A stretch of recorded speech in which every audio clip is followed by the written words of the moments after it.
I was like, are you going to press the button? I was so confused. I didn't know if you were going to press the button. Dramatic effect. Oh my all right? God, dude. Dramatic effect. Holy shit. Guys, look who's here. He's fucking here, dude. I'm back for today. Just today. No fuck everything else. Oh my God. Are you guys done fighting? We're never fighting. Oh my God. Will's here in studio, ladies and gentlemen. He's back. Holy shit. Holy shit. What's up, David? Good to see you, bud. Hope you're having fun. Will has bills to pay. He's back for one episode.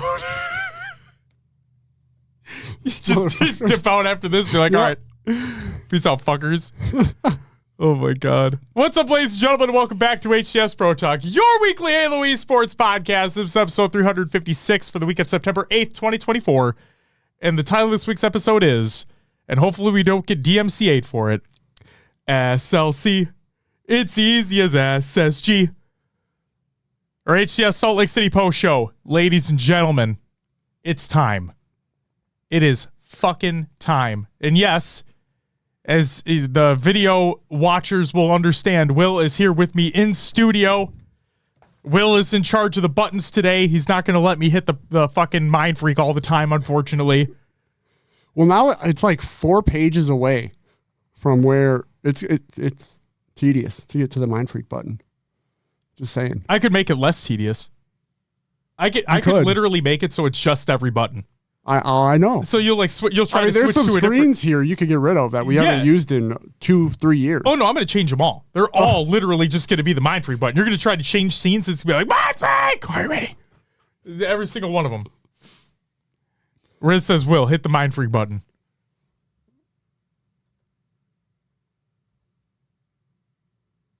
Are you ready? We did it. There you go. You kind of fucked up the title because the lyrics actually go, it's easy as. Hey. It's as easy as. Oh, I don't fucking care. I'll do what I want. So that way we can't get DMCA'd now, see? I mean, yeah, sure. Look at that. I don't think we would have anyway, but. I agree with you. I don't think we would have either. Who cares? But, fuck it. We're here. All right. Will. Fuck it. I don't know what I'm doing anymore because you're here. My name is Josh, aka JK Fire. This week I'm joined by, in person, the man with the additional all-in-one hat. Woo. Will, aka I am Mr. Mayhem. Will, how are you doing on this Tuesday evening? I'm doing all right. How about yourself? I'm doing swell. Ooh, you're swell. I'm swell. I'm ready to break down this goddamn event. There's a lot to break down. There is a lot to break down. Speaking of which, before I get to that, resub, Steezy, don't you worry. You'll get your woo. I promise. Will, do you want to know what's on this week's episode of the show? Sure. Well, you guessed it. We break down the best Halo event of all time, the HCS SLC Major. And yes, you did hear me correct. The best Halo event of all time.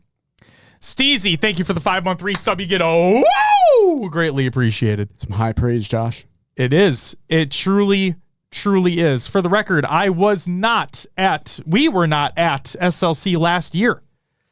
And I was confident in saying that was probably the best leading up to this point. Well, I got to attend SLC this year, and it was a major instead of a global invitational. And yes, after attending the event, I can confidently say that after sleeping on it as well, this is, at least in my opinion, the best Halo event that has happened. Hacky Schmidt says, saw you at SLC. What a handsome young man. Oh, thank you, Hacky. You're too kind. Zarn is with a 36-month motherfucking resub. God you damn. get a woo! Thank you so much. God damn. Zarners, by the way. Zarn. Potentially going to Worlds as well. I heard. Yeah. Played some matchmaking with Zarn last night. Hell yeah, dude. He's in there. Coming back to the Halo realm. He's getting back in there. Love it. Love it. What other Halo event has had Frozone attack the LVT team? That is why this one was the best. Yeah, we'll talk about that. Snag it, I got him kicked out. So we'll talk about that later. We're not going to give a lot of time to that fucking idiot, but regardless. Okay, we do have a couple things to get to before we actually get to the topic. We'll go quick. So, Will, without further ado, let's get into some competitive news. Nice, look at you. Just back, it's like you never left. Back in the saddle. I love it. Hell yeah. HCS community schedule for September. This is by the HCS. You can go ahead and check out all the events that are going to be happening throughout the month of September as we head into the final event of the year, the Halo World Championship in October. A Passion United draft tournament this Sunday. It is this Sunday. We'll also shout it out yet again in the upcoming Tournaments of the Week segment, not presented by noobcomment.com. Sorry, I jumped the gun. It is okay. I'm just excited. I appreciate the excitement, and I know PD appreciates the excitement as well. Sin is looking for clips. This is by Sin. She states, "Hello, women of Halo community.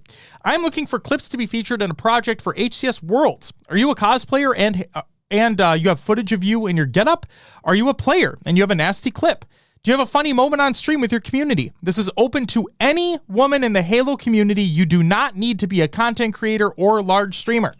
If your clips are not uploading correctly to the tweet, you can email them to lacinity@gmail.com with your gamer tag and clip clearly titled." So do it. Do it. Do it. Do it. Do it. That's it for the competitive news. Will, you get to hit the button. What do we have next? Rostermania! Believe it or not, there's one little piece. And it comes from... Are you ready? Mind Freak. Hell yeah, Yo. dude. Look at you. Hey. Just Look at on us. that shit. Hey, look at us. Who'd have thought? Nami? Mind Freak Looney departs ahead of Worlds. Unfortunately. And Looney states, that sadly marks the end of my coaching career with Mind Freak. Couldn't be more proud of them pulling off the reverse sweep in the most important series of their tourney lives. I'm glad to leave them qualifying for Worlds. So, unfortunate to see Looney go. What a way to go out. I mean, entering Worlds like that. Would like to have seen them go to Worlds with the team. Yeah, I'm kind of surprised. I'm just a little surprised. If obviously there must be something going on, but like it just felt like it was out of nowhere. So yeah, we don't have the information on why. It could be a plethora of things, but yeah, weird that they're leaving right before Worlds, but it is what it is. Indeed. But they did qualify, so congratulations to them, and we'll be talking about them in the post-show. So don't worry, we're going to be there very soon. What's up, Collect? Welcome back. Good to see you too. Severity, thank you for the follow. Welcome to the live show. And No Move, Bad Aim, thank you for the follow as well. Welcome to the live show. All right. That's it for Rostermania. Time for your upcoming Tournaments of the Week, not presented by noobcomment.com. Don't go there because it doesn't fucking exist. On Saturday, September 14th, we have the Under and High Off Life Infinite FFA and the SWAT Nation Jack of All Trades 4.0. And then on Sunday, September 15th, like Will had mentioned earlier, the Passion United Draft Tournament 3.0 is taking place as well. Watsy with the 9-month resub. You get a woo! Thank you so much for the resub. And that's it for upcoming Tournaments of the Week, not presented by noobcomment.com because that shit doesn't fucking exist. Will, I would say Scrim Tournament League recaps, but there's only one fucking big thing that happened. Which means it's time for a topic of the show. Damn, already. I told you, be quick. I told we get to it quick. Okay, because we got a lot to talk about. Severity says, damn, first person to not butcher the shit out of my tag. What can I say? What can I say? Sometimes I bat 100. Sometimes I fucking don't. This is one of those times where I did all right. I did all right for myself. What does Optic have in common with my old truck? And Ronan, you need to stop. You need to be nice. Anytime Ronan has the opportunity to just troll, put a little dig in there, it's anything. It doesn't matter. He takes the opportunity. Yo, Tyler with a 3-month resub. You get a woo! Thank you so much. Greatly appreciated. Thanks, Tyler. Zarn says, hey, 1 for 3 is a Hall of Fame career in the MLB, so you're doing just fine. Fuck yeah, look at me. Look at me. They don't even mess up on the Z. They just don't know how severity is a word. And they... Severity? Like, bruh. All right. Well, I'm glad I could get it right. And welcome to the show. Here we go. here's how we're going to run through this. We're going to run through some results. Obviously, we'll start with open bracket stuff. Then we'll go to pool play and then go to champ bracket. And then we'll talk about overall impressions from the event. We'll talk about teams, blah, blah, blah, blah, blah. We got a lot to talk about. Okay? Lots and lots to talk about. So, open bracket side of things here. Got a couple dead inside things here. First up, they beat Mindfreak 2-1. And they actually came back from being down 162-0 in the Game 3 Strongholds on interference to win the game and eventually the series. So, hell yeah. Majin Blue says, how you guys doing, Josh? Well, welcome back. Oh, thank you. Good to be back. Good to be back. Thank you, Majin Blue, for the hoodies, by the way. Greatly appreciated. Very much a fan. Freezy said, that SSG sweater is so clean. I love it. It is very comfy. It's a little warm. Yeah. Yeah. It's a sweater. And I'm not a big sweater person, but I'm a fucking rocket today. I mean, it is clean. Yeah, it looks thank good. You. So fresh and so clean. Hell yeah. Thank you, Corey. Love you too. Okie dokie.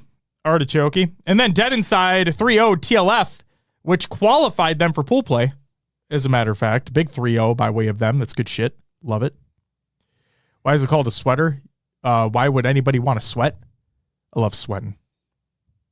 I don't love sweating. That was a lie. Do you like sweating, Will?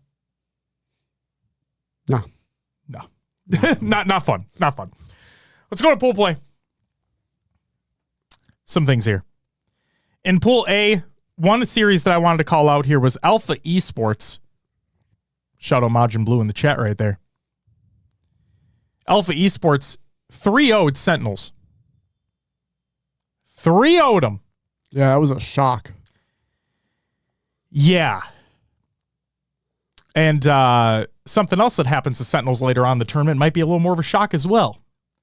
But we'll get there when we get there. In Pool B, a couple series here I wanted to shout out. It's probably the two biggest, well, one of the biggest ones by far.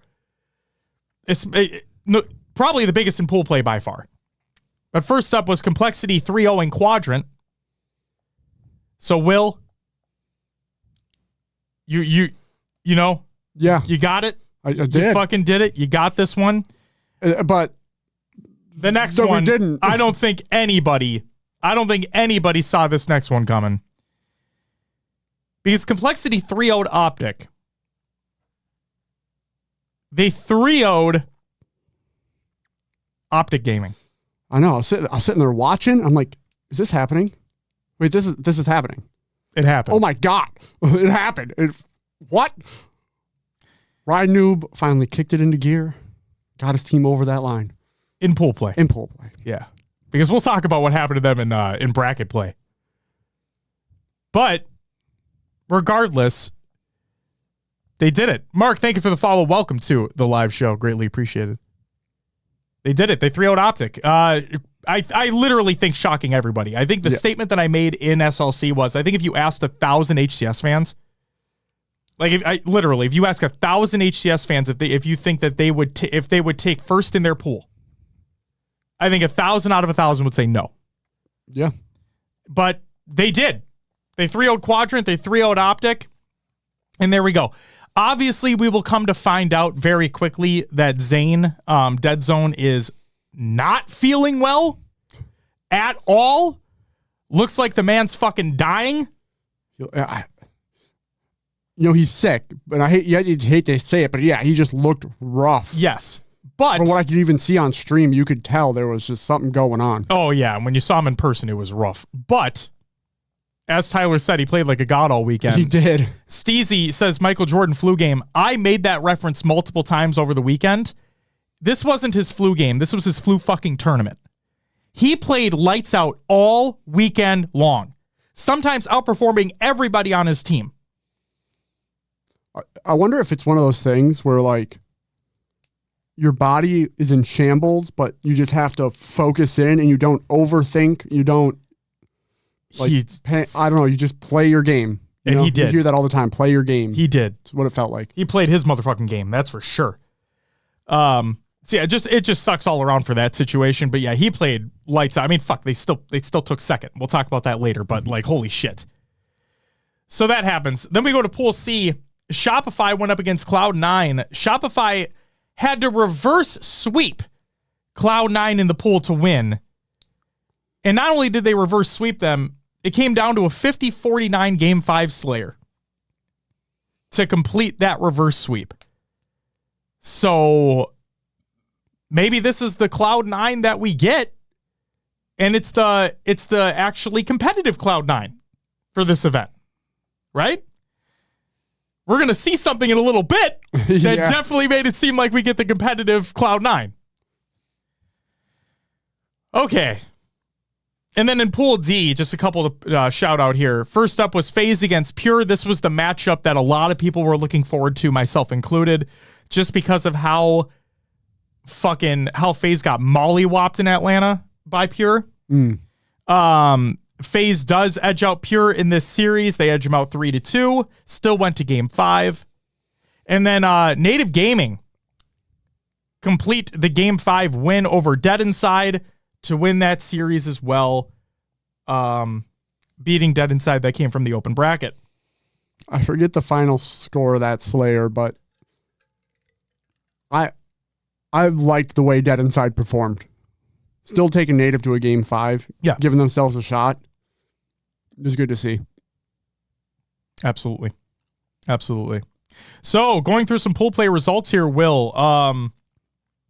I'll start in Pool A, and then you can take Pool B, and so on and so forth. Okay. In Pool A, first place was Space Station going 3-0. Second was Alpha Esports going 2-1. Sentinels taking third in the pool going 1-2. And shocking literally nobody was Ascending Baseline Ew going 0-3. In Pool B, shocking everybody was Complexity going 3-0. Literally everyone. Also shocking everybody, Optic going 2-1. Mm-hmm. Quadrant went 1-2, and eliminated from Pool B was TLF going 0-3. In Pool C, Shopify 3-0. Second place was I almost said Optic. ITB going 2-1. And third was Cloud9 going 1-2. And eliminated from Pool C was Eclipse Solar going 0-3. In Pool D, number 5 seed FaZe Clan going 3-0. Pure going 2-1 in second. Native took third going 1-2. And Dark Inside, aka Dead Inside, going 0-3. If you look at the show notes, everywhere I have it listed, I have them listed as Dead Inside. Yeah. For reasons we'll explain later. So, looking at our predictions for pool play, Will, we got a good amount right here, but it's irrelevant. You though in bracket play, sir. Goddamn. Speaking of bracket play, let's talk about it. We'll start from the winner's bracket, then go to loser's bracket, and then end with the grand finals here. First up, winner's bracket, winner's quarterfinal. Round 1. Round 1. Winners round 1. A matchup that, again, I don't think anyone would have seen coming in winners round 1. Optic went up against SSG. Again, if you looked at Zane, he looked like he was dying. And you're going up against the winners of the last LAN. And you beat them. You beat them in a Game 5 stunner.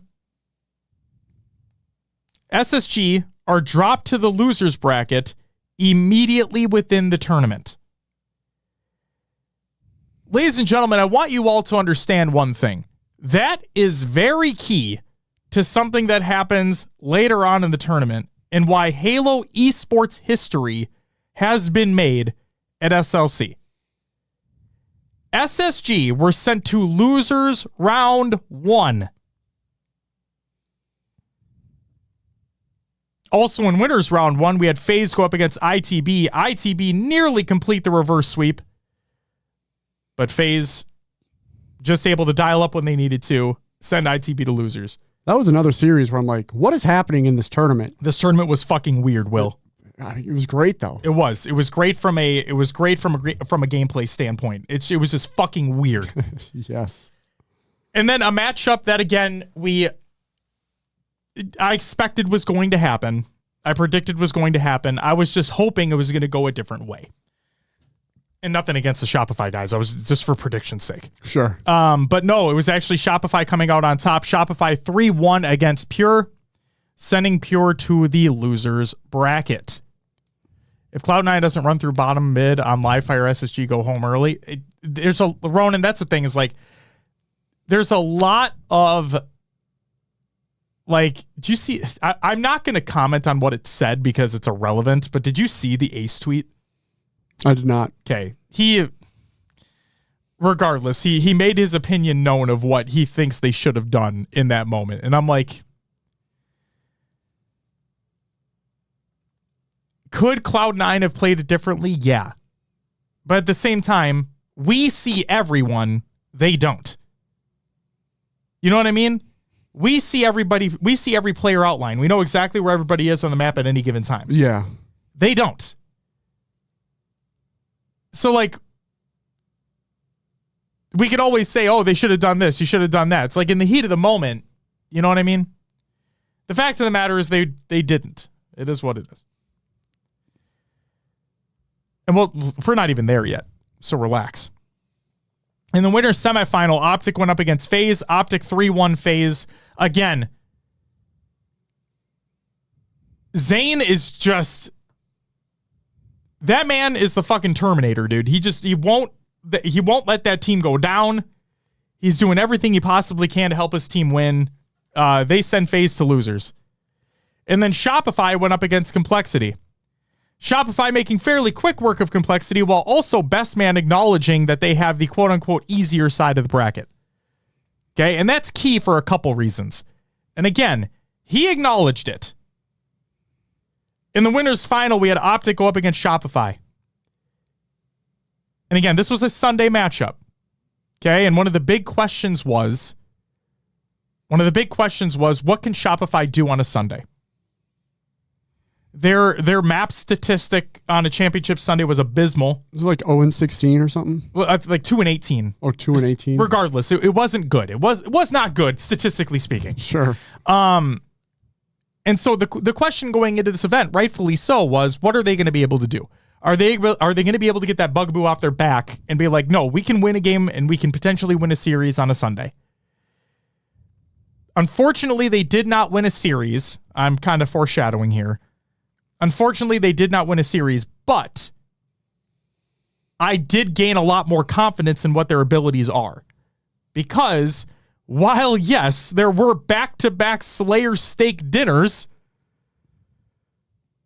wow, Shopify did show great signs of life in their winning of 2 of the objective games, showing that they are, in fact, able to win games on Sunday, but they just need to win a series. They need to do what they can to try to get over that hump to win a series on Sunday. And we're not doing Worlds predictions right now, obviously. That'll be in a couple weeks. But yeah, already. No, the only thing I'm going to say is like, yeah, it's fucking close. Yeah. But the thing that I wanted to say is like, I really felt like that was their best opportunity to do it. Yeah. It really did feel like that was going to be their best opportunity to do it. Against a not at 100% Optic, who are still playing incredible. Like, don't get me wrong here. But I really thought I was looking at that, and I'm like, if you were going to take this opportunity, when they beat Complexity, I have it in my notes. I highlighted it in my notes, like, on the Saturday. After they beat Complexity 3-0, I was looking at it, and I'm like, you know what? They do have the easier side of the bracket. I wonder how this affects them going into Sunday. Because they hadn't been tested yet.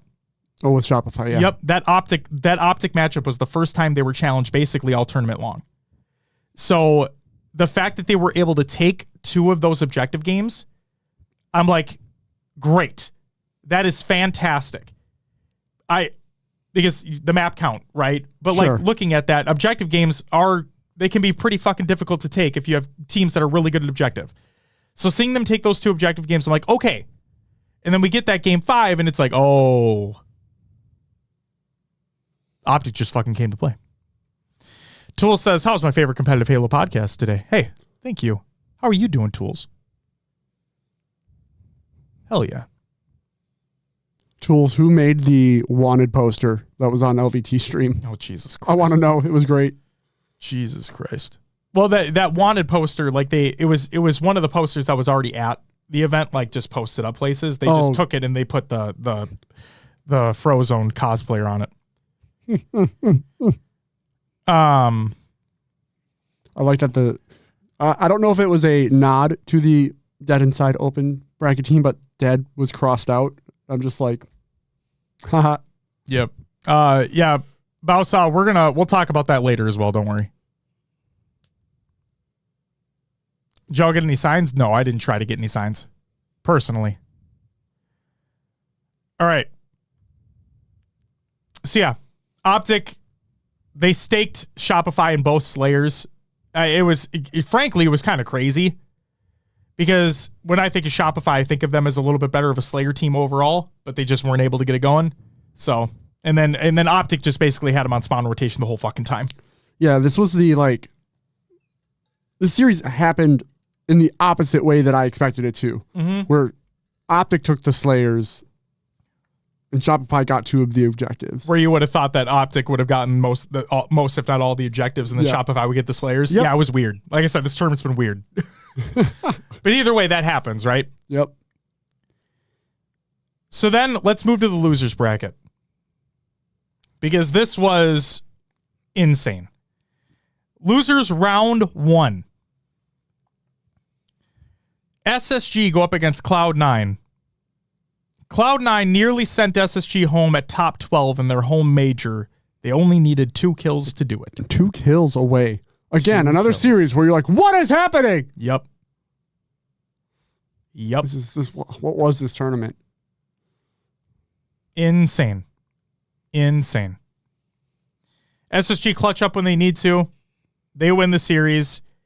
In the after series interview and whatnot, like throughout Friday and Saturday, they were talking about, don't worry, we were not playing to our potential. We'll be okay. And boy, did they. Into the breach. Again, this is losers round 1.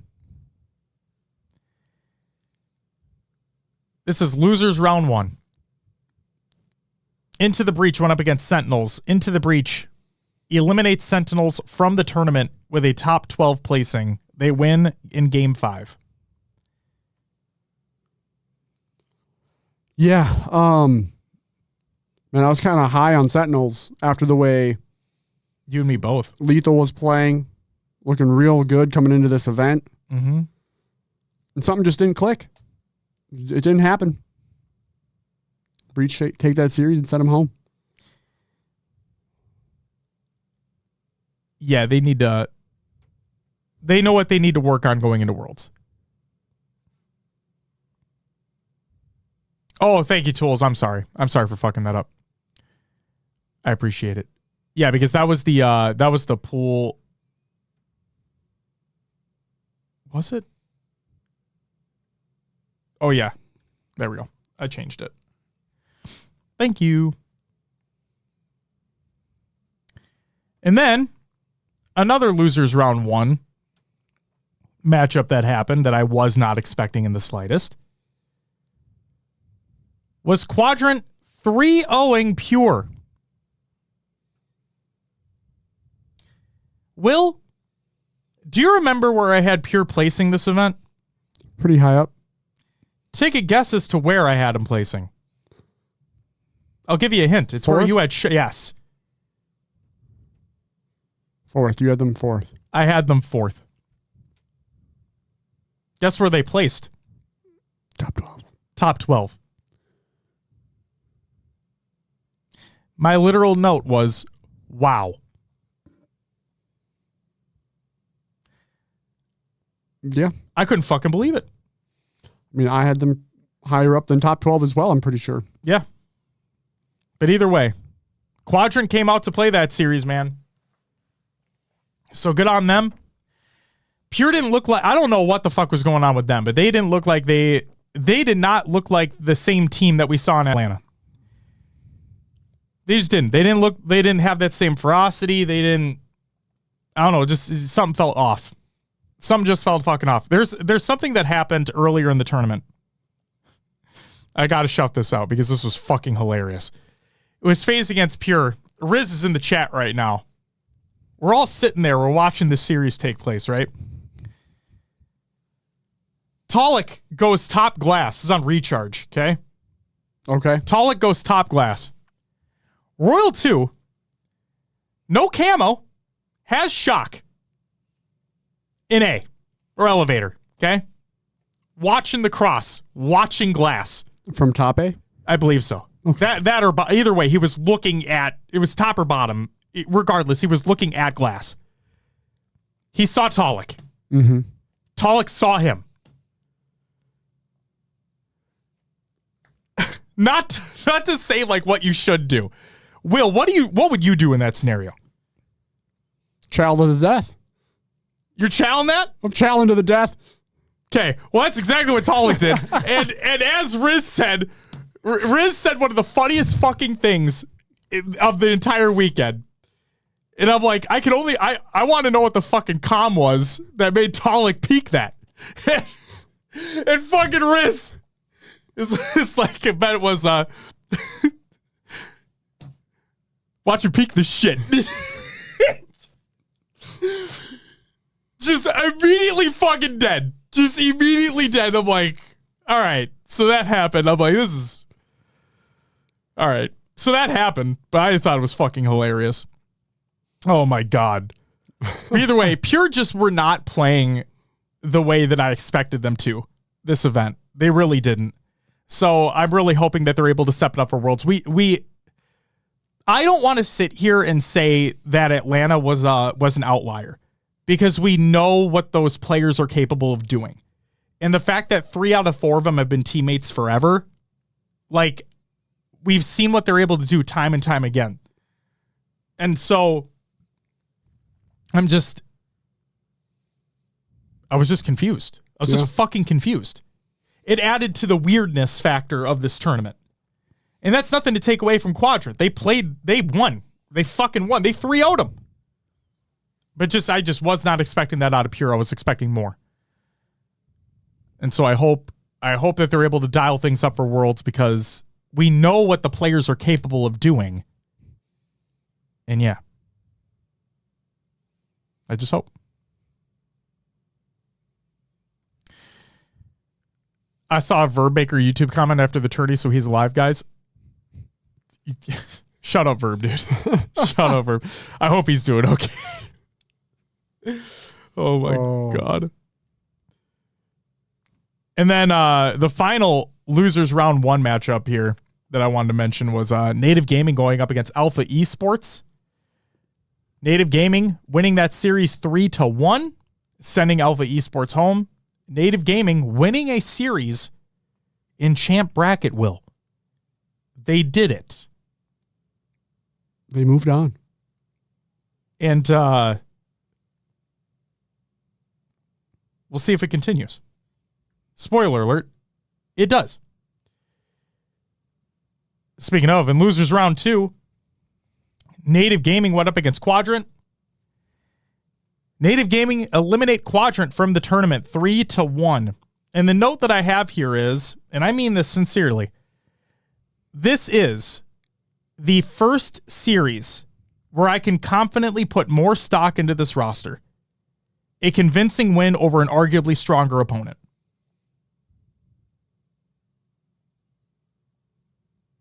Topher says, the first? Yup. The first. This is the first series that I've seen them play that I have more confidence now in that team. They hadn't proven it to me until that point. Real quick, Will, before your opinion on this. Yeah. Topher with the 5 gifted. You get a woo, woo, woo, woo, woo. Thank you so much for the gifted, Topher. It was great to see you as well. Wait, who? Tyler, who are you talking about? I'm talking about Native Gaming. Go ahead, Will. Your thoughts. Yeah. I had seen some slight improvements out of Native before this tournament, leading up to it. But This is the first time you've seen it happen at LAN. They made an improvement. Things worked. Yeah, instilled more confidence in the roster for sure. The win against Alpha, I looked at that as okay. It's a good win. Like, sure. Like, I don't want to say like evenly skilled, but I hadn't seen much out of native on LAN at that point. I'm like, okay, you got to win. You got to win in bracket play. That's awesome.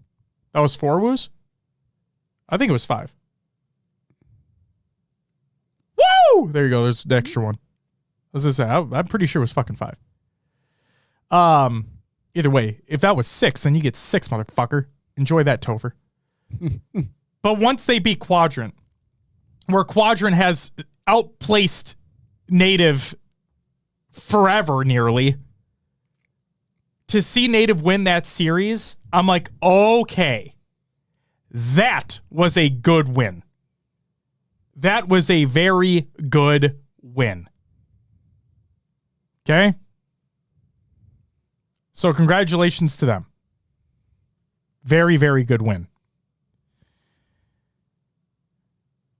Loser quarterfinal. Here it is. SSG 3-0 Complexity. Complexity got their shit kicked in, and they lost game 3 Strongholds and Interference 0-250.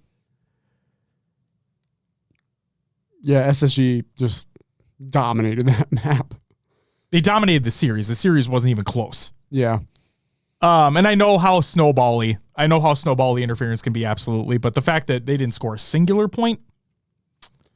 GA Strongholds? Huh? Anybody? No. I do think it's funny that we still have, like, that what we were talking about over the weekend is that we just replaced a snowbally Strongholds map with a snowbally Strongholds map. Yeah. Jesus fucking Christ. So there you go there. And then FaZe went up against Native Gaming, and FaZe mollywopped them as well. FaZe 3-0 Native Gaming. In the losers semifinal, SSG went up against FaZe. SSG eliminate FaZe from the tournament 3-1. FaZe take 4th. In losers final, we had SSG go up against Shopify. And unfortunately, Shopify just were not able to get a win here. SSG 3-0 Shopify, and are heading right back to yet another grand final against Optic Gaming.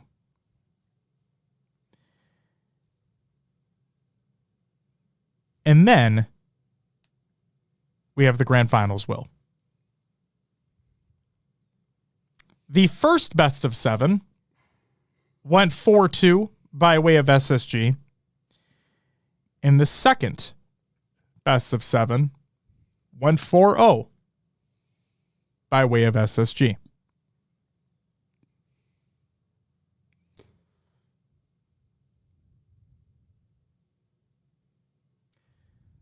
Will, do you want to know a fun fact before we get into things? Sure. And I want this to be the biggest takeaway. Okay? SSG, after confirming with Zarners, our resident Halo historian, I asked him late Sunday if he would be willing to look into this for me to confirm, because I didn't want to say this on the show until we were damn near 100% confirmed on this.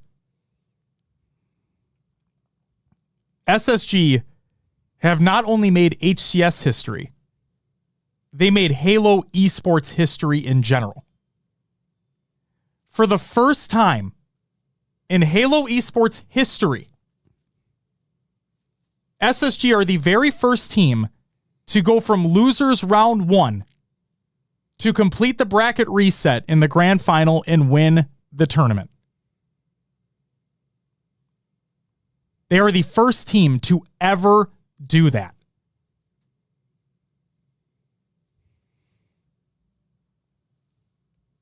That's fucking bonkers. Remember when FaZe made HCS history? By resetting the bracket? in winning in the way that they did at Worlds last year? Mm-hmm. SSG made Halo esports history. MLG, HCS, whatever. And yes, Juan, thank you for checking on that too. I appreciate that. That's fucking insane. No team in Halo history had ever done that before. And SSG are the very first.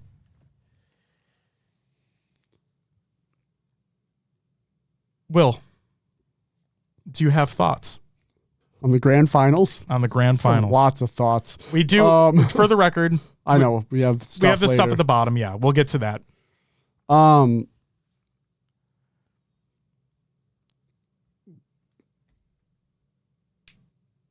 What is there to say? It's, incredible run by SSG. The fact that it's been Optic, that's been reset and lost twice, raises some questions. You know, Zane's on his flu shit, but he's playing the best he's ever played, in my opinion. Yeah. So you can't really blame that. No, and for the record, just for the record as well, like, and he would never use it as an excuse either. Like, he didn't complain at all. He literally at the we'll talk about his tweets later, but like, he literally never complained once. Like, throughout the entire tournament, he never complained once. If anything, he gave incredible support to those at the event for helping him and everything. Yeah. He never complained once on Twitter or anything like that during the weekend, like during the tournament. So that's, and the fact he played the way that he did, feeling the way that the way that he felt, like, that's insane. Yeah. But incredible tournament, incredible event by SSG. Like you said, made history, which is just mind-blowing that they came from losers round one. And, Optic beat both SSG and FaZe earlier in the tournament. I mean, Optic are the ones that sent SSG to losers. Yeah. Because I don't think anybody was expecting that winners round one matchup to happen in the first place. No, not with Optic taking second in pools. And then all three of the big three being on one side of the bracket. Another crazy moment. Yep. No, Hybrid, you're not late. Welcome back, by the way. Dead Living, thank you for the follow. Welcome to the live show. So, yeah, it's just another tournament where everything shook out awkwardly, and it's just, what the fuck? And then SSG make an incredible run at the end. Steezy, the script writes itself. Optic winning Worlds. It's possible, or we just see SSG domination. Or FaZe makes a comeback. FaZe, yeah. FaZe pulls a Optic COD situation. 6th and then 4th, and then they worst to first steam ahead. Yep. I think Worlds is going to be insane. I think the competition is going to be mind-blowing. Things may go one way or the other with how we expect it to go, but I think the competition is going to be intense. Optic are probably pissed. FaZe is probably pissed. Yep. And SSG are just looking like gods right now. SSG are on cloud 9. By 2 kills. Yep. But yeah, I don't know. I hope there is like some good screaming and yelling on stage at Worlds. Yeah. Yeah. We need it. We need it. I agree completely. Snag made a comment at the event, and I wanted to shout him out here because I have that in my notes here. And it really looked like Optic had great opening strats in most of the games within the series, but they just were not able to maintain momentum. And whether that be Snag, this is one of those instances where I'm going to be nice. Resets aside, and we're going to talk about that stuff, don't worry, but like resets aside and shit, you got to dealt with the cards you're given. Like, you can't, and I know, yes, Laird, we are in the same room. Yeah. the point I'm trying to make is like when Lucid tweeted out what he did, it really felt like a heat of the moment type thing. Like you just lost in a brutal fucking fashion. Yeah. And so you put out your emotion-laden tweet. Bound chimes in. Formal puts out a very respectful response, basically. Yeah. A very level-headed response. And technical difficulties, resets aside, they're not the only team dealing with them. There are many other teams within the tournament that are dealing with them as well. We actually have a statistic we'll talk about in a little bit. But the fact of the matter is you have to play with the cards you're dealt. Zane played his fucking heart out, man. Like, it just sucks the way that it happened for you guys. And frankly, SSG just played better. They did. They literally just played better. And yes, obviously they won the fucking games, which won them the tournament. But when you're watching the games being played, I'm like, SSG just... He was just saying, oh my God. Good one, Ronan. Good one. Saying. Huh. There was a recharge slayer that I want to call out. There was a recharge slayer in the grand finals that I want to call out that really made me believe that SSG, even coming from losers, because we know the statistic on teams coming from losers, they don't really win all the time. Yeah. So, but it was a recharge slayer. And they went into a listen-in with SSG. And in those comms, and then like from those comms, and when you watch the rest of the game and you watch the rest of the series, you're like, oh, SSG just have it. They just have it locked in. During that recharge slayer, during that listen-in, the amount of times that an SSG player would call out, like, so you obviously watch each other's crosses, stuff like that, right?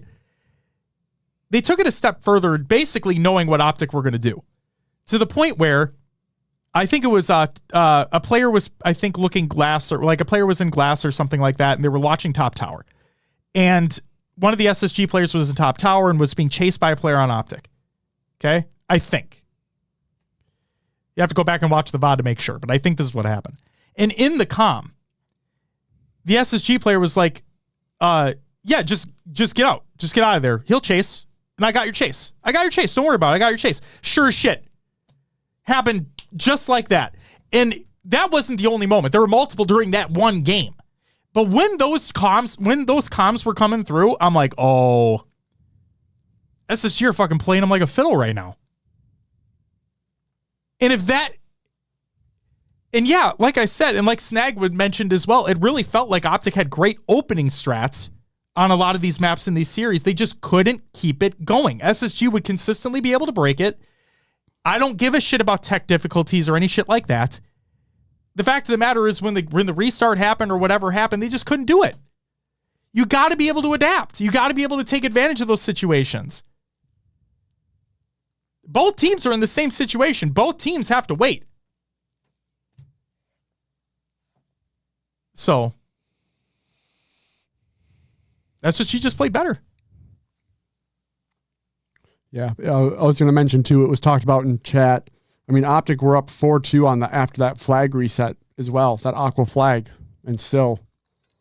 And SSG get back-to-back flag caps like that. Within 2 minutes. Yeah. Like,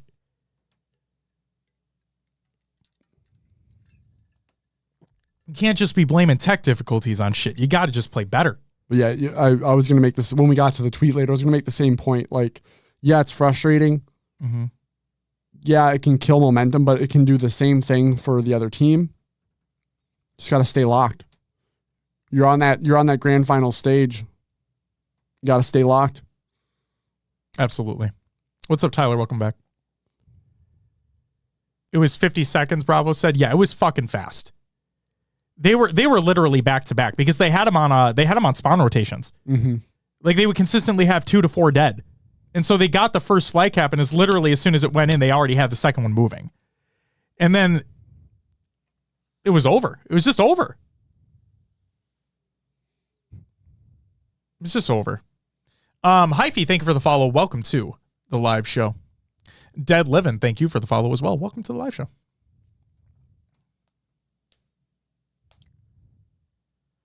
Maythor, welcome back. Good to see you as well. Noodle, welcome back. Good to see you too. So yeah, well, we're going to talk about the stuff here in just a minute, but real quick, let's go through the results here of the tournament itself. Will, do you want to run through these results, please? Your top 16 will be Team Lethal Fox, Darks, Dead Inside, Ascending Baseline, EU, and Eclipse taking home $1,625. Your top 12, Alpha Esports, Pure, Cloud9, and Sentinels taking home $2,500. Your top 8, Quadrant and Into the Breach taking home $5,000.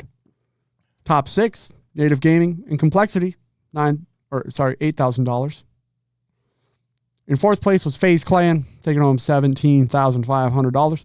Third, Shopify Rebellion, $30,000. Second, Optic Gaming, taking home $60,000. And first, Space Station Gaming, taking home $100,000. Now your Salt Lake City major champions. And Halo Esports history makers as well. Will, besides a couple crazy fucking results, you almost had a perfect bracket. Or perfect placings. Almost. Couple, I mean, literally had to flip them. Yep, literally had to flip them. But who would have thought? I don't know. Not us. No.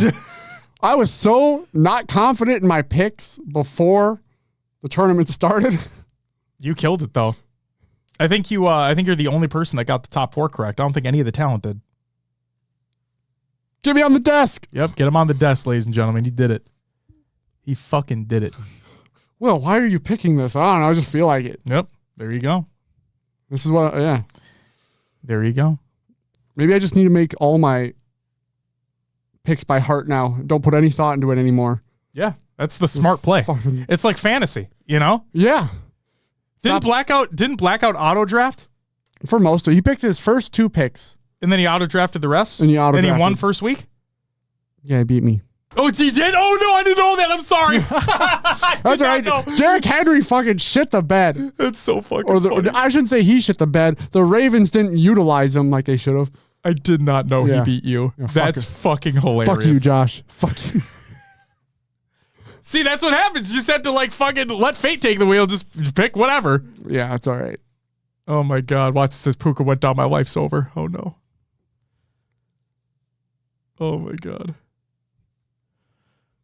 This is how I found out that I won week 1. If you're just go to the, I'm not even playing, and I check out the fantasy channel because I'm curious what people are up to. So yeah, there you go. Congratulations to Space Station. You guys earned the shit out of that win. And again, they are officially, from what Zarn and I were able to find, the first team in Halo Esports history to come from losers round 1 to reset the bracket and grand final and win the LAN event. God damn. Your last chance qualifier results. Alpha Esports defeated Chosen Legacy 3-0, so Alpha Esports qualify for Worlds. Ascending Baseline defeated SWAT Latam 3-0, so they qualified for Worlds. Dead Inside 3-0 to Ascending Baseline, the North American version, 3-0, so they qualify for Worlds. And Will, if you would do me a favor and hit the button one more time. And you know what button I'm talking about. Because complete the reverse sweep against Eclipse Solar to also qualify for Worlds. Congratulations to Mindfreak. What are you looking at? I just peeking at the buttons. Yeah, I forgot, what it's been a while. Were. Yeah. Awesome. Will, would you mind going through the FFA results that we have there, please? 8th place went to Juan. What? 7th went to Azerium. 6th, Hativ. 5, Nuclear Blaze. 4, Kid Nasty. 3rd, Palpheus. Passion United alum. Second, Mortally, and first went to Gunplexion. Hell yeah. And Gunny gave the big check to Tools, or LVT. And they all earn travel coverage for Worlds, as a matter of fact. Yeah. So congratulations to them. Yeah, absolutely. And shout out Pelfius. Hell fucking yeah, dude. Side tournament results, we have them. Here we go. Halo 3 4v4 in second place was Regulators, which is Aurora, Goober, Invincible, and Sheezy, taking home $300. And first was fucking Complexity. They get eliminated from the tournament. They're like, hey, let's go play some Halo 3. Fuck it. Breaking Shot, Huss, Rain, and Ryanoob, they take home $900. Then at Halo 5 2v2, in second place was Nebraska Halo, which was Furiously and Scion, taking home $250. And first was Dead Inside, which was Descendant and Envoy, taking home $750. Halo 3 2v2. Second place was I Ain't Played in 10 Years, which was Jaren and Placement. They took home $350. And first place was Vinny Squared, which was Invincible and Obnoxious, taking home $900. And finally, the Halo Infinite 2v2. In second place was No Limit, which was Helusic and Camp with $450. And the first was Nichal, which was Divine Damsel and Mortally, taking home $1,100. Noodle says the Halo 3 4v4 was on Friday. Oh, either way. They got eliminated shortly after that. Maybe they shouldn't have played Halo 3. I'm just kidding. I'm just kidding. They're just not as good as I don't need to go through it. For the record, Noodle, biggest Complexity fan in the world, had the face tattoo Noodle from the temporary tattoo booth. He had the fucking Complexity star here. And did you also have one? You also had another one, didn't you, Noodle? Correct me if I'm wrong. I think you had another one as well.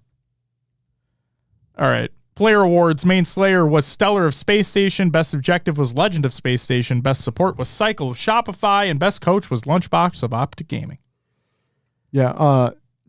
To all players out there, if you are against Stellar, just waste a snipe. Just get rid of it. Throw it off the map. Yeah. Burn all but one bullet so you can at least fire one before you die. Yeah. God damn. Yeah. And we saw that happen a lot, too. We saw a lot of wasted ammo. Yeah. Yep. Snag says mine won't come off my leg. Are you talking about the legitimate tattoo that you got? And Tyler says, get a real one or I don't think you're a real fan. Oh my God. No. Oh my God. It's real. Fuck you, you moron. All right. Snag. He got a fucking, he got like a space themed tattoo for his leg. Oh, nice. Yeah. And I kept poking him. So nice. Beep, beep, boop, boop. All right. Storylines. First up, Pure. Actually, no, this goes for Sentinels as well. Pure and Sentinels. What the fuck happened? What the fuck happened? Was not their tournament. It was not their tournament, Will. It wasn't their... fucking what the fuck happened? They need to lock the fuck in. They have a tournament in a month, god damn it. Jesus Christ. I expect better. Complexity, dominating in pool play, disappointing in bracket play. They hit a wall. They hit a wall. And the wall was the top four.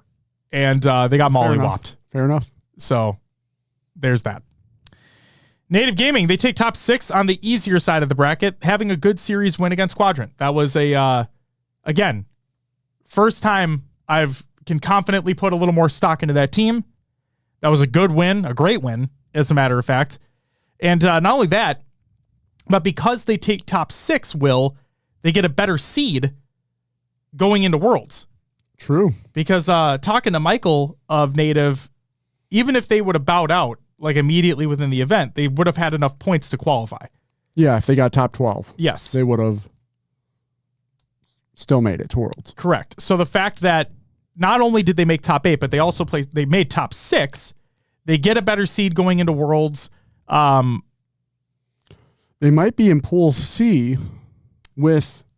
oh, wait, we'll probably find out later. Yeah, you know what? It's a really good thing that you reminded me because I forgot. We can go over that next week as well. Sure. But if we get to it, I'll plop it in there. I believe they'll be in Pool C with Shopify. Well, no offense to them, but they're losing that one. So, all right. Then we have FaZe. This is the note that I have. They're still not looking like they're at 100%, but that was still definitely an improvement over their abysmal Atlanta performance. And Will, like you said about Optic, like I've kind of said about Optic in the past as well, because they're one of these top 3 teams that have one that can win, never going to count them out. Yeah. Yeah, it is like a second place curse right now. And just because it's Optic, all these questions are popping up. Any other team, any team outside the big 3, Yeah. break in and place that well, they're most likely happy. Mm-hmm. I think a team that people are looking past is how well Shopify have done. Correct. Granted, they haven't won on Sunday. That's their big question, but still breaking top 3 consistently. Pretty damn good. But since Optic is Optic Gaming and they have that championship pedigree, the expectation is win. It's almost win or bust for them at this point. Yeah. It's Worlds. It is win or bust now. Well, I would say for the big 3, right? Optic, FaZe, SSG, in whatever order you want to put them in. They for sure for them, no matter what, it's win or bust. Yeah. And Shopify have been trying to bang on that door forever. They just haven't been able to get over that Sunday hump. But they obviously are trying to bang on that door. So, and obviously they would love to win. I think they'd love to just win a series on Sunday, but obviously if you ask any of those players, they want to win a fucking event. Oh, yeah. Yeah, speaking of Shopify, like you said, they showed real improvement on a Sunday. They winning those 2 objective games in that series against Optic, but it just was not enough to win that series. It wasn't enough to carry them through. They got eliminated by Space Station after the fact. They didn't win a game in that one. And frankly, I'm not going to lie, Will. After that first Slayer in that Optic series, where Optic staked them. Mm-hmm. I looked at it and I'm like, you look at Cycle and he looked defeated on his cam. Yeah. They took that break. 2 of the members of Shopify took a restroom break and they were just sitting there like, fuck. Yeah, you know? he looked defeated. Mm-hmm. But then the fact that they come out in that game 3 and they're like, no, we're not going out like that. And winning that game 3 and that game 4, I was like, holy shit. Okay. Now we're getting somewhere. But then game 5 happened. And again, it was one of those instances, right, of what you said earlier, of where you would expect them to win the Slayers. Yeah. And it just wasn't clicking. They were on spawn rotations consistently. And I understand in Slayers, like when you're on spawn rotation, it's really hard to get back from that. I understand it. But it's just they got staked twice. Yeah. It was just unfortunate to see. And there's the coach, as a matter of fact. There he is. What's up, best man?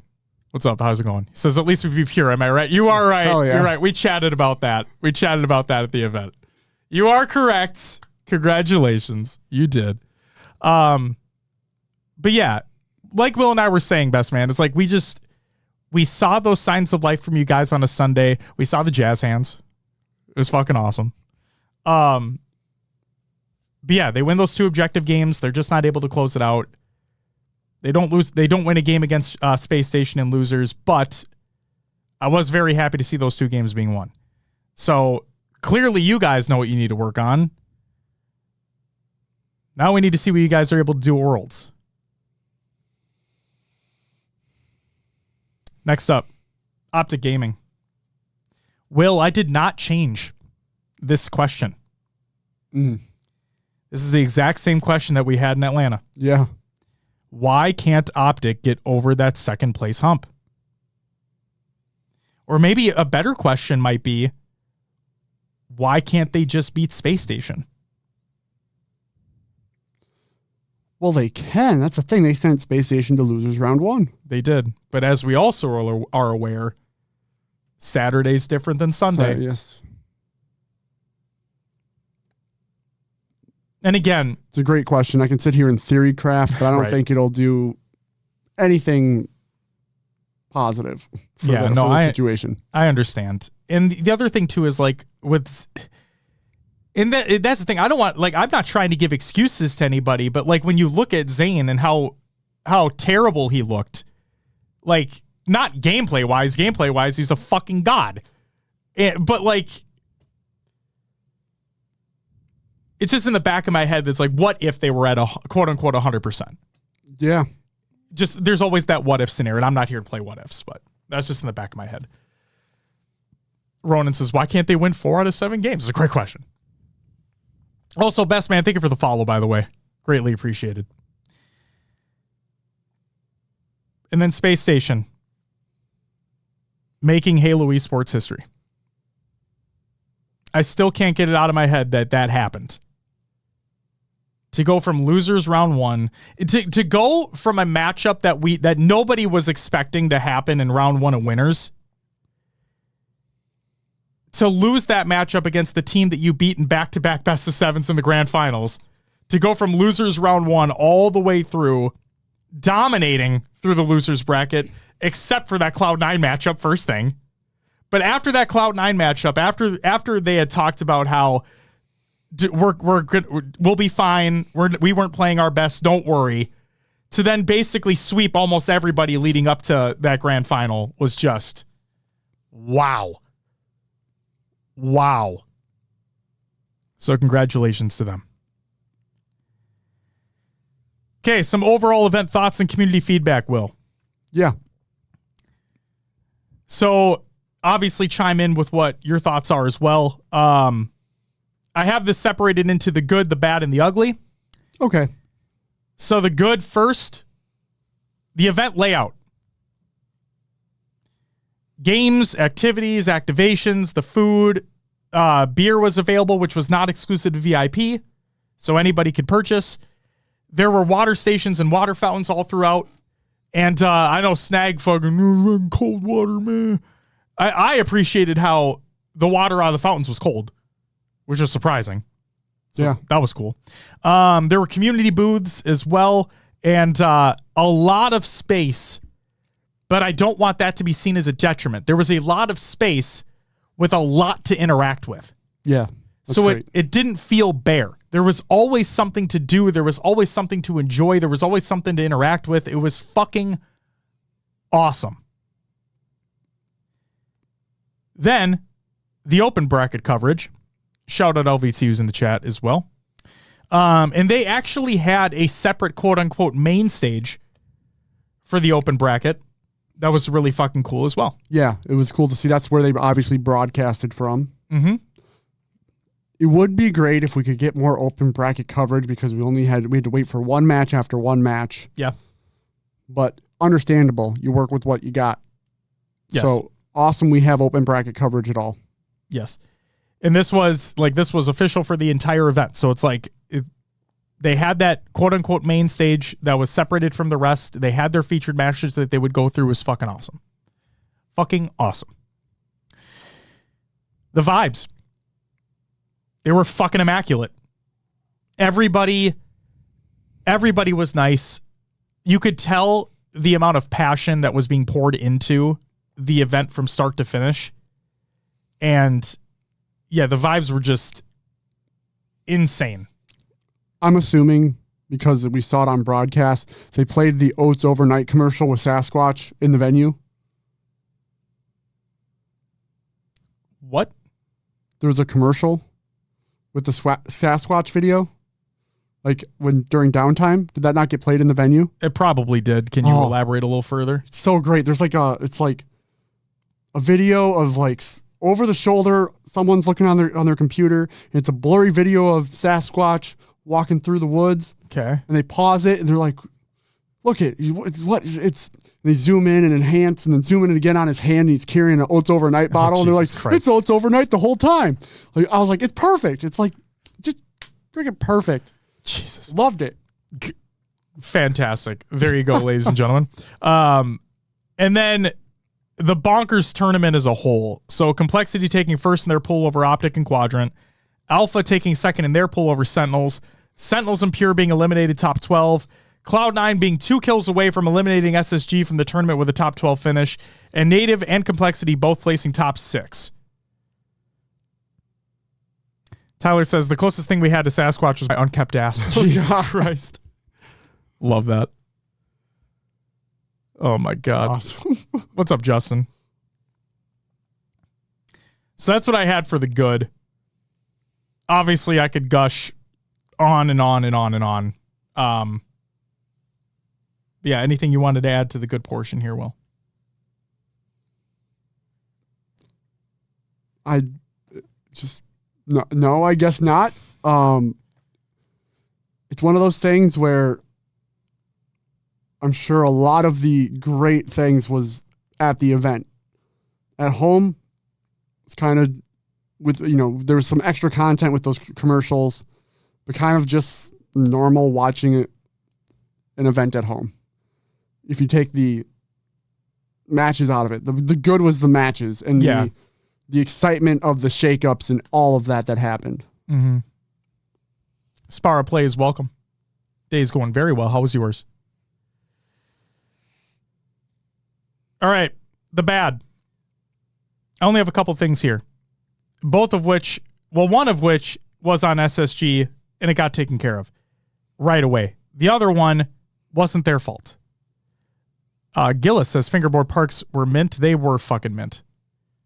Oh, Snag also said that. Yes, they were, as somebody who does not fingerboard, it was fucking sick. Actually, I got them. They're both on the set here. There's that one there and there's that one right there. Huh. Nice. Shout out. One of them was in the VIP bag, which is pretty fucking cool. We did not know that at first. That's awesome. Yeah. Love that. Yeah, fuck yeah. And that's the cool thing too, is that fingerboarding, those tech decks, they're part of a new venture for Space Station. Oh, really? Yeah, literally, it's called Skate Station. Can I take a look? Yeah, go for it. Please do. Yeah, they're legit. Ooh. Yeah, they're fucking legit. Snag was having the time of his goddamn life. Snag was having the time of his goddamn life. Like, it was... Check the bearings. Yeah, they're ball bearings in there. Yeah, they're awesome. They're fucking awesome. So yeah, there you go. Brand new venture. We met the gentlemen that are helping to run it, and it was just again, it was all vibes. The vibes were just fucking great the whole time. Everyone fucking cared. There was so much passion there. It was just, there was nothing else like it. There's nothing else like it. But the bad that I want to talk about are the constant technical issues within the game. But I also want to state that the tech team was working nonstop to mitigate these issues, but tech just breaks sometimes. I want folks to understand something. We saw, especially after that grand final, during and after that grand final, we saw a lot of discourse online about, this was rigged, or this was chalked, this shouldn't count, this is such a waste of a tournament, blah, blah, blah, blah. Shut the fuck up. You literally have no idea what happens behind the scenes to be putting out the dumb fucking statements that you do. Okay? You have no idea. Oh, they should have just hired Spartan to fix all the PCs. You fucking idiots. Shut up. Seriously. Shut the fuck up. It's not as easy as you think it is. Case in point.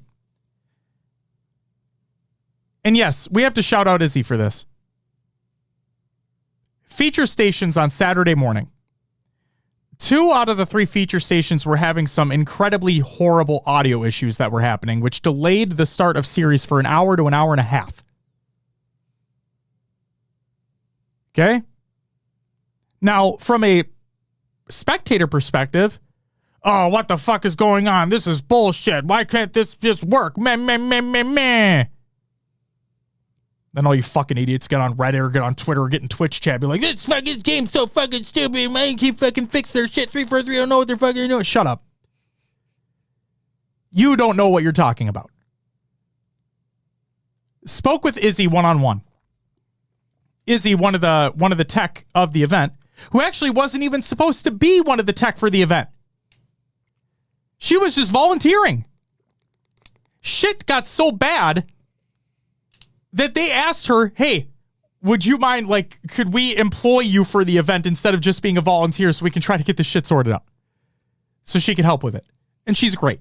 Izzy's fucking amazing. Spoke with Izzy after the debacle on Saturday morning. They had tested and retested everything on those feature stations the Friday night after pool play was finished. After everything was said and done on that Friday, they tested and retested to make sure everything was going to be okay for that next morning. So things can theoretically go without a hitch. Guess what? Guess what? Tech happens. Tech issues happen. Nothing is going to work 100% of the time. And when you have these PCs running for hours and hours and hours and hours and hours on end without any breaks, it can lead to not fun things happening because tech breaks. And if you want to sit there and you want to blame the tech team for not fixing it quick enough, or not you thinking they're not testing it beforehand, which they are, or you're going to blame 343 for a quote unquote broken game or a dead game or whatever the fuck you want to say, shut the fuck up. You don't know what you're talking about. Okay?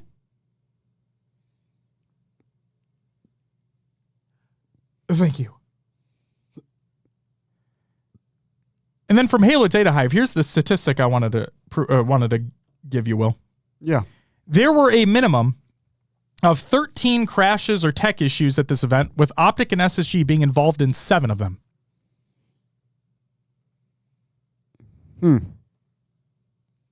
Little fun fact for you. Tankaroo says, I only caught a little bit of the matches since I was traveling, but there was some really good Halo played this weekend. There was some phenomenal Halo played this weekend, Tankaroo. Phenomenal Halo being played. Across the fucking board. Tyler says, I honestly can't believe it took 3 SSG major wins to catch us cheating. Dude. Oh no. Don't feed into it, please. Yeah, please don't. But it's just so fucking stupid, man. Like, people are so fucking stupid. They think it's such an easy fix. The thing that really got me and the thing that really irritated me was when everyone was like, it's like Spartan would have fixed this, blah, blah, blah. Oh. You know, and the fact he kept like retweeting the things that was said as well. I'm like, Tyler, come on, man. I know you're back in just over a month, and that's great. And I'm genuinely excited to see you compete again because I think you're a great player. But come on, dude, really? It's the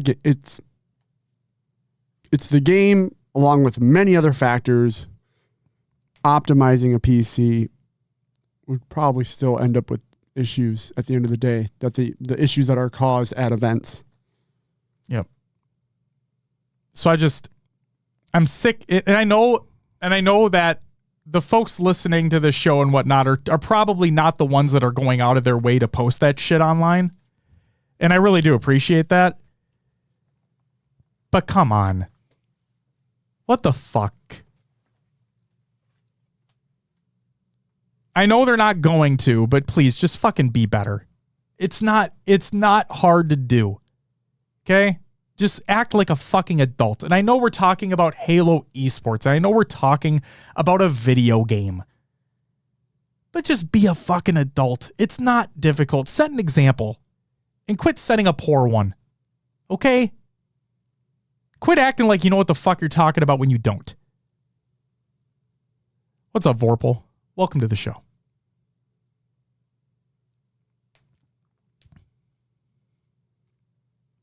No, Will's just heading to the bathroom. And frankly, I'm going to do the same. Not together, guys. Relax. All right. The other quote-unquote bad thing I wanted to mention that actually got remedied very fast was the main stage sound on day one on Friday. To me, again, this is just to me. To me, the sound on the main stage was too low on Friday. Couldn't really hear the casters very much, like when crowd noise was a factor. And I'm not talking like cheering or anything. I'm just talking about like just normal ass chit-chatting in the crowd.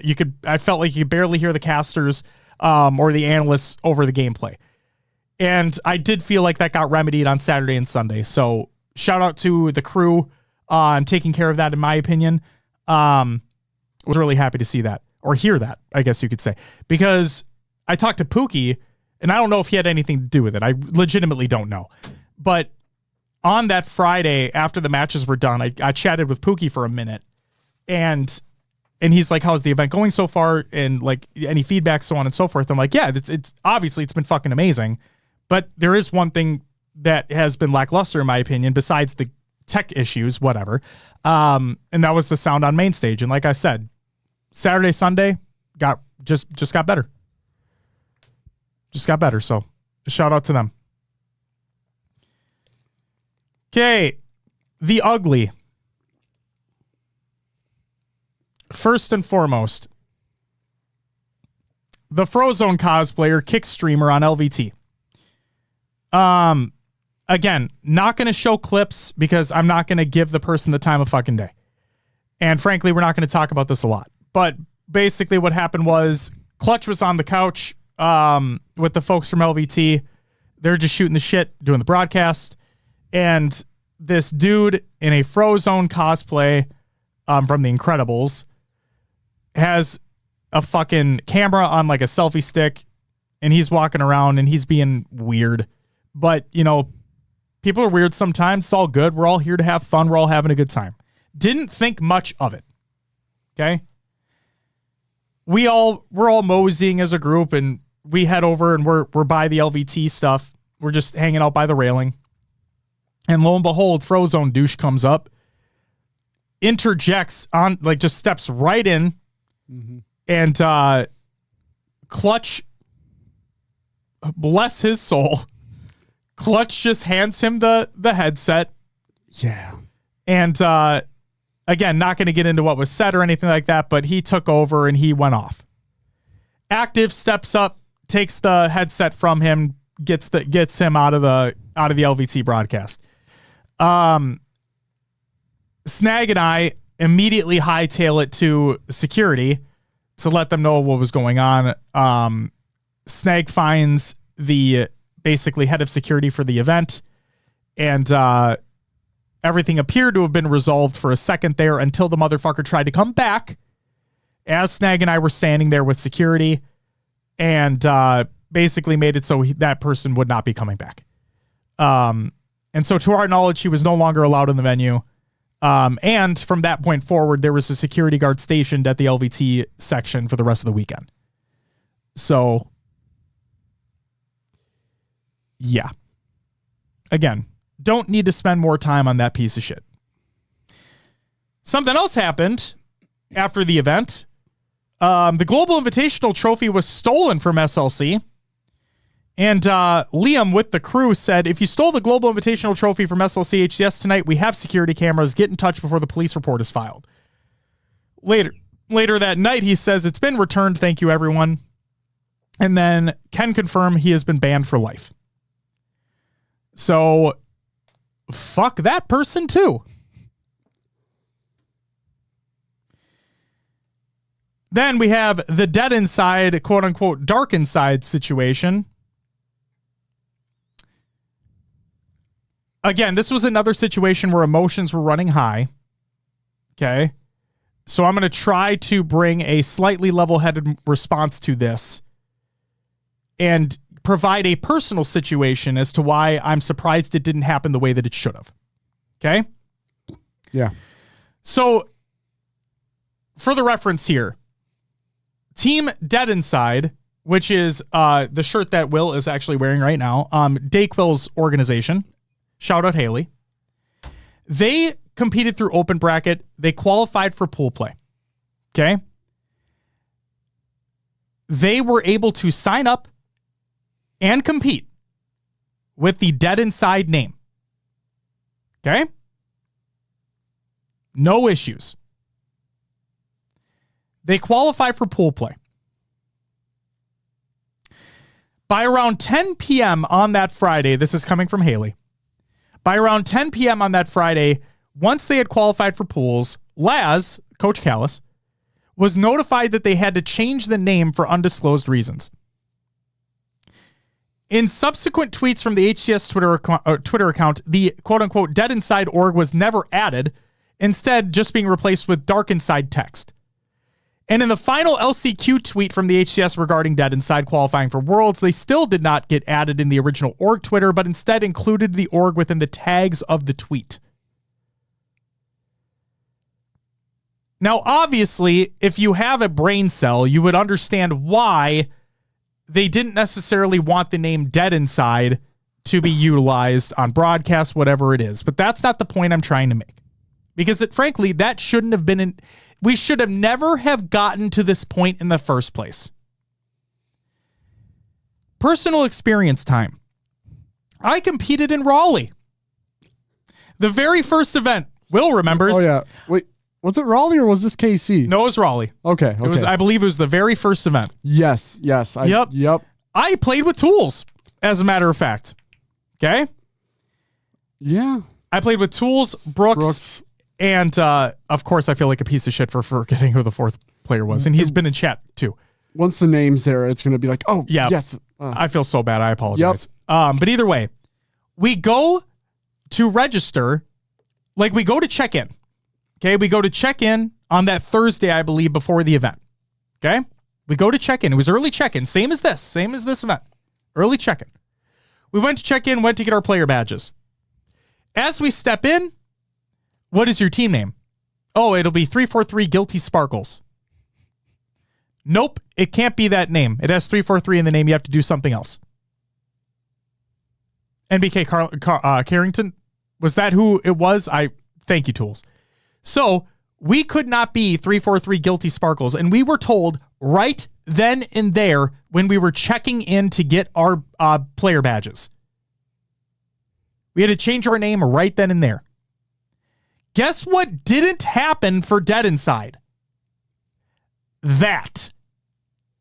Guess what should have happened for Dead Inside? That. We should never have gotten to the point where they were able to step foot into the venue to start competing with that name if that name was ever going to be an issue. Plain and simple.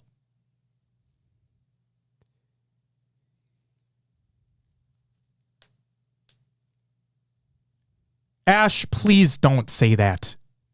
Guys, please. Please, think for a second. Please. I'm not trying to be an ass. Please think about this.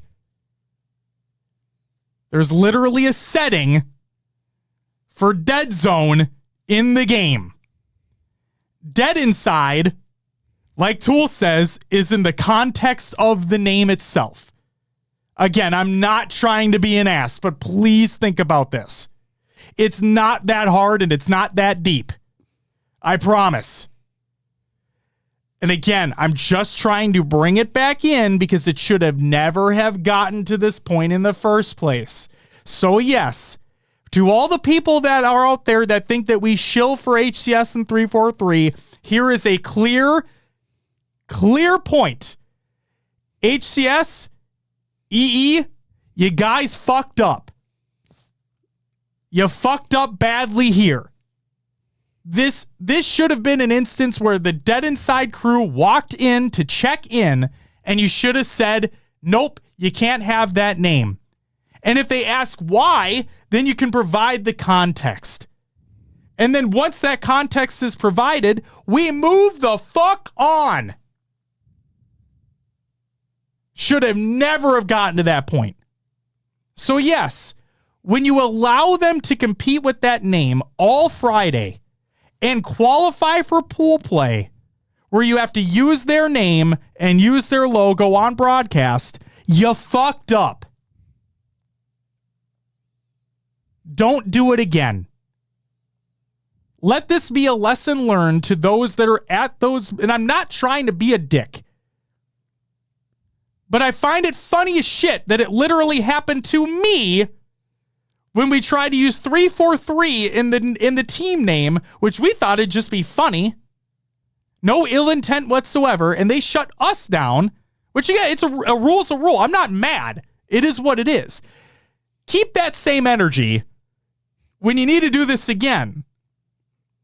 And for the record, I'm not trying to like downplay the Dead Inside name or anything like that. I think what Haley's doing is incredible. And I would hope, I can't say definitively, but I would hope that if they were at that desk and they were told that they had to change their name, that it would be okay with them. Because rules are rules.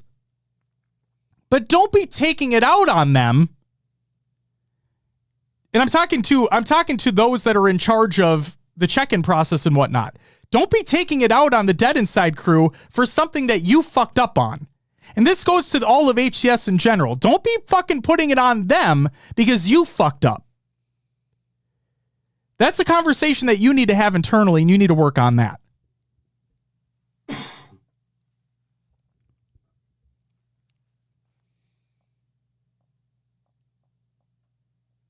So there you go. Then we have massive gaps in match scheduling. This is by Lethal. I'm not going to read through the tweet and the pictures, but there's a lot. Basically, he apologizes for being a Karen, but he understands why Karens are Karens now. And yeah, he makes a good point where they're, depending upon the team, you could have incredibly massive gaps between the time that you're playing. So, and I think ITB or Quadrant even chimed in as well, being like, yeah, this is what we also had to deal with. I'm like, for a team that's coming internationally who weren't able to boot camp, that fucking sucks. Yeah. So hopefully they can fucking maybe get that fixed. Then we have, I put this in the ugly because while he played unbelievably well, it's just an ugly situation that he had to be in. Okay. Is that Zane at Dead Zone having his Jordan flu game, but for the entire fucking tournament. And a couple Dead Zone tweets for you. First, he said, GG Severin when we played. The resets definitely sucked, but goddamn, I wouldn't wish the flu tourney onto my worst enemy. World's up next. And then he also stated, I do want to take a second and thank everyone who checked up on me and offered help while I wasn't feeling good at the event. I also really did appreciate the refs and production people backstage for helping make the pain as painless as possible. Thanks, everyone. So yes, shout out to the crew. Zane, shout out to you for fucking playing the way that you did, man, because that had to have been brutal. And then finally, the grand finals tech issues situation. So yes, I will read through this. Lucid stated, just going to start unplugging cables every time we're losing, ZZZ. Bound put out a tweet that said, to clarify a couple things on our end. 1, we were telling him to unplug it and plug it in to continue the game because we were winning and wanted to keep playing, but his controller was spazzing. His controller being Legends. 2, why are we trying to act like our game doesn't have issues? GG's, I guess. And then Formal said, couple takeaways from this event. The resets definitely sucked. Being in a grand final and being taken out of the moment over and over was unfortunate and probably should have had some repercussions if it was a player's equipment multiple times. The fans were definitely being very disrespectful, but I've also seen Optic fans do the same. Was definitely over the top, but I get it. A few positives to take away from the event, however. We did play some of the Slayers better and just got to come correct when we're in such a good position to win the event. Also proud of Zane for playing through a sickness like that all weekend. He was frying. Worlds is in a few weeks, and I'm just hoping that through all these heartbreaks and horrible losses that there's just some light at the end of the tunnel. I appreciate the support as always this weekend. And yeah, John, like you said, Bound's most adult tweet ever. Yeah, kind of felt like that. Yeah. Real quick, 7 Demons, thank you for the follow. Welcome to the live show. Apologize for missing that earlier. Will, I think we already said it, right? Shit sucks. But you got to deal with it. You just got to deal with it. Yeah. I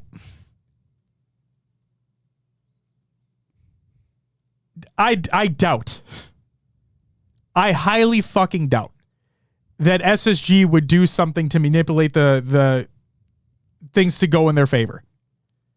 Especially with how finicky this game is already. Do we know? Because I've seen some debate on Twitter, and I'm pretty sure I know the right answer, but the observer ended the game, right? Correct. It's not bound. Correct. The players do not end the game. It was just on bounds POV. Correct. When that observer ended the game. Correct. And if you pay close attention as well, like people think that bound ended it. If you pay close attention, he's just playing the game. Like he tells Legend, just unplug it and plug it back in, and he just locks back in. Because they're winning. Like he's locked back in, he's just playing the game. Yeah. And then yes, obviously the observer ends the game. Again, another thing that people don't fucking understand. They see one thing and they just ride with it. Use your brain. It's not hard. It's not hard to do.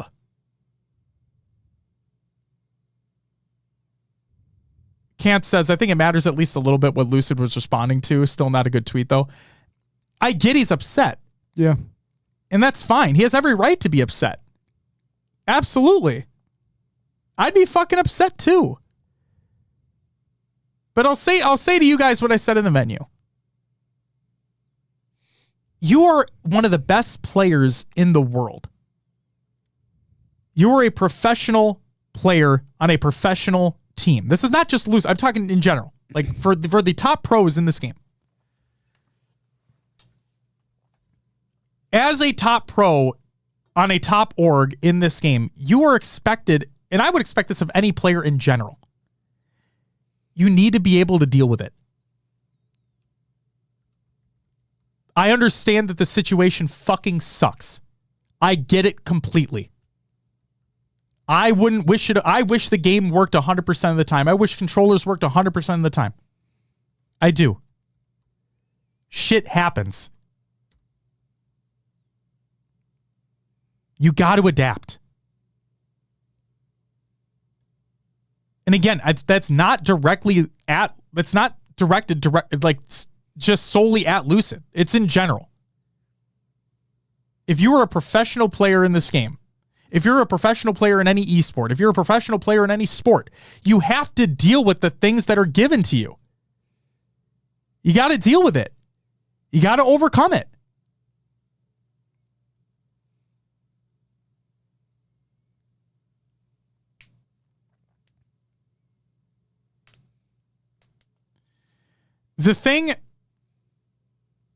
There was a moment, Will. There was a moment that happened in one of the games in that grand final where they went to Lucid's POV. Yeah. And he was just laughing. And it was one of those reactions where I could only assume that he was laughing because he was just he's just so pissed about it. It's like all you could do is laugh about it. Yeah, like shit's going so wrong. You just laugh at the situation. You just have to laugh at it. Yeah. And again, in the heat of the moment, and I'm not here to criticize his feelings. Like, again, if I was in that situation, I'd be fucking shocked. Like, are you kidding me? But I'm not in that situation. I'm not a professional player in this game. I'm not the one competing for $100,000, $1 million. And as that professional player, this isn't one of these first times that you're experiencing these issues either. And you did send them to losers before. SSG just played better. They just fucking played better.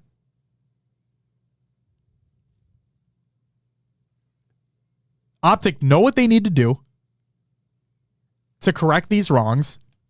Hopefully fucking Zane is better. Yeah. Because a point I want to make here before we get to the community stuff is we have not had a LAN in 2024 where all of the top 3 were playing at their quote unquote best. In Arlington, it was FaZe. FaZe came back and won the next event. In London, it was SSG. The next event, they come back and win. In Atlanta, oh God, it was FaZe.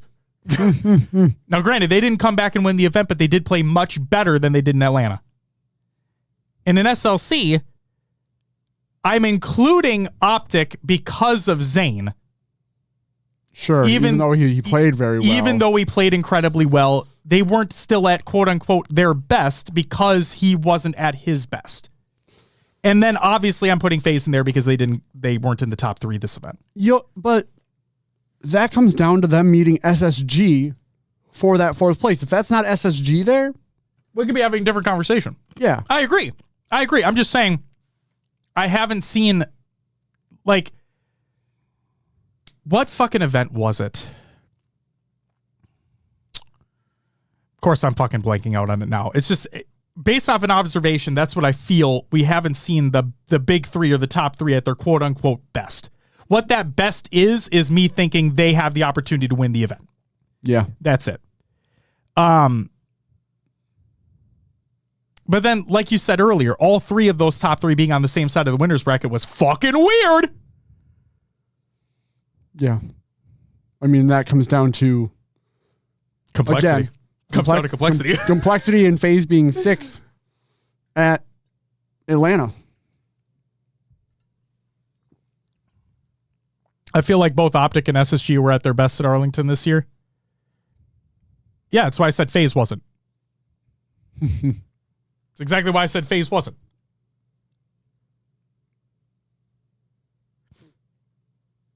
Go back and watch that post show. It's the same thing I said about SSG in London. Something didn't feel right. Something just didn't feel right about them at that event. With FaZe in Arlington and SSG in London. And then that next event for both of them, switch flipped. And again, the only reason why I looped Optic in for SLC is strictly because of Zane. Because again, I don't want to talk about what ifs, but like it is in the back of my head if Zane was feeling good, but he played fucking great. Yeah, but then you're like, well, if he feels this shitty and is playing this well, what would he have played like if he was 100%? Right. Oh my God! Like, would it have been the same? Would it have been better? Blah blah blah. Like, who knows? That's why I don't know. Like. I know he's not a stellar type player like that. He doesn't play that style or that role, if you want to consider roles, quote unquote roles. But would he have had like a stellar type performance where he takes over a map for Optic? You know what I mean? Mm-hmm. Like, would he have ascended? You know? Yeah, Beans. That's not true. You don't know that. We don't know that. That's the thing. Is like that's why I didn't want to really comment on this. It's just been in the back of my head. That's all. That's all. One little psycho. Thank you for the follow. Welcome to the live show. Bart Will is back in studio. He is here. He is here in person. But yeah, like I said, it's the technical difficulties suck. They do. They suck for every team that they're involved with. Whether it be Optic, whether it be SSG, whether it be ITB, what doesn't matter what fucking team. Technical difficulties suck. But the fact of the matter is you need to be able to overcome them, especially if you want to win. Optic had great starting strats for a lot of the games in that series. And regardless of technical difficulties, they just couldn't close it out. And that sucks. Didn't suck for Space Station, but it sucks for Optic and their fan base, obviously. But like Formal said at the end of his statement too, they're hoping there's a light at the end of that tunnel. And they're hoping that all this heartbreak, second all year, could lead to something special at Worlds. But who knows? We'll have to wait and see. It all comes down to Worlds. It does. Less than a month. Less than a month away already. Still got to book my flight. You should probably do that. Jesus fucking Christ. I checked the flights I want to take. There's 25 seats on the outbound and then 20 seats left on the return. Okay, well, you should probably book it regardless. Tomorrow. That's my plan. Tomorrow. He'll book his flight. Tomorrow. World's less than a month away. What's up, Aaron the Geek? Welcome back. Hell yeah, Riz, is going to be a great time. Okay, community thoughts from Invisiblade, he states. On the to improve section here, the sound echo was a little painful, but fully understandable. The chairs could be set up offset so you're seated between two people in front of you. Bigger signs for different food. I thought it was just pizza the first day and never went over. A permanent bracket pool play results screen somewhere to help keep up with the results. Much harder to keep up while there versus watching streams. Otherwise, lots to do. Fun event. Fantastic to meet dozens of people. Fantastic Halo played, and I'll be there for next year's SLC event. I should add an asterisk there, if there is one. And then I named them the PlayStation Crew. Yeah. Yeah, by All and Juan. Juan brought his buddies who do not know Halo to SLC for their first Halo event, and they had a great fucking time. And a couple pieces of feedback that I received from them at the end of Sunday were, love the addition of the arcade games and the pickleball. Just wish there were more pickleball courts. Would love for like Invisiblade said, would love for screens throughout the event dedicated to pool and bracket updates. And then found that things were easier to understand when watching the matches because, again, they were coming in fresh. Yeah. Tools says, no one knew about the taco stand. Best event food we have ever had. Tools, I knew about it, and I got tacos every fucking day. And yes, they were fucking great. Or if you ask Riz, you're okay. They're fucking great. This motherfucker, they were, so they had like the onion, cilantro, and pineapple, like in the little side things you could put it on, you know? And for my second go round of tacos, you get 3 of them. I put some, I was going to get pineapple. And Riz talked shit about the pineapple, got the pineapple after the fact, and I think you fucking liked it, you little bitch. Jeez. They had pickleball, just the knife twist in my life and my wife and I not being able to go this year. Yeah, there was pickleball. There was pickleball. Did any of the balls go flying and hit anything? Because that was my worry. Not that I'm aware of. Okay. Not that I'm aware of. The pickleball was separated enough. And I believe they tested everything beforehand too to make sure things like that wouldn't happen.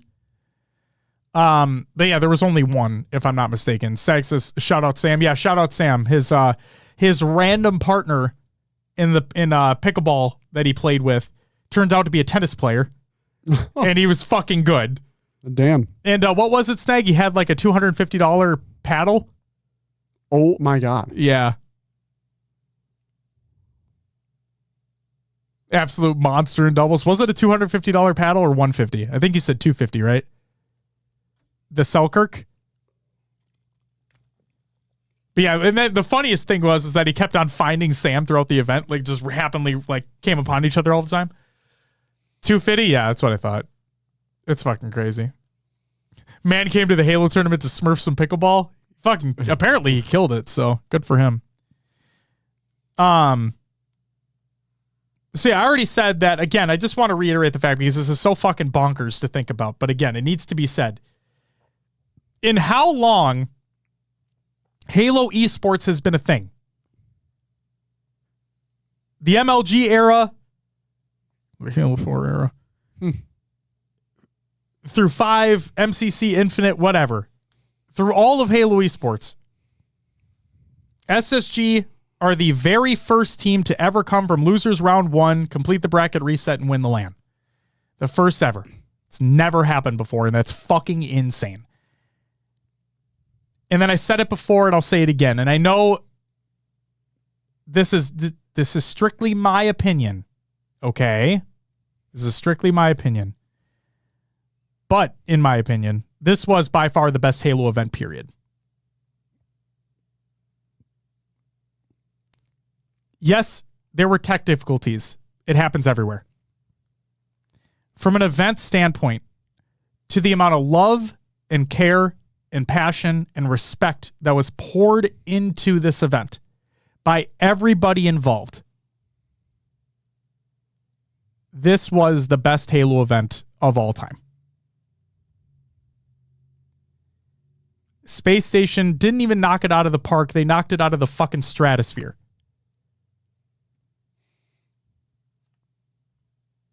There's a Space Station pun in there somewhere. Go ahead if you find it. Brain cells dwindling. I had a feeling going into it. I said at the beginning of the year.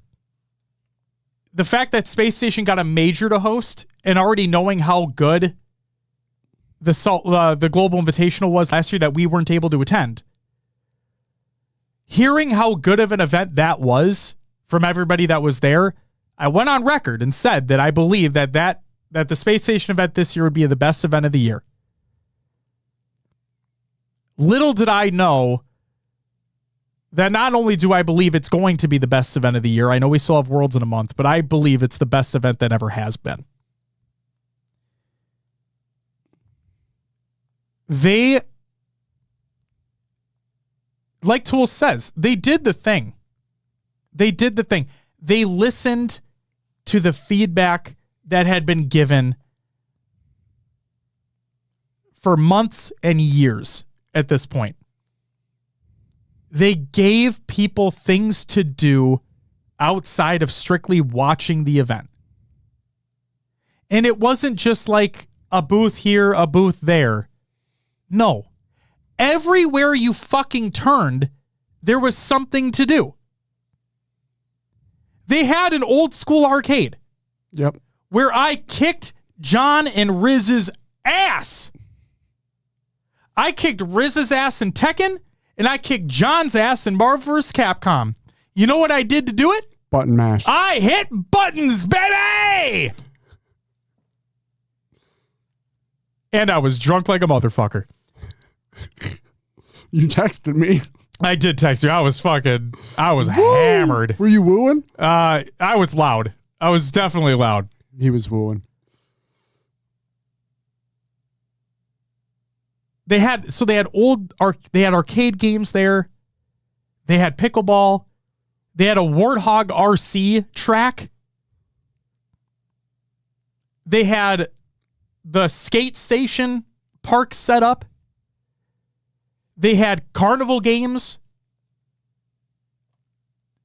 They had a sign station. You can make your own sign.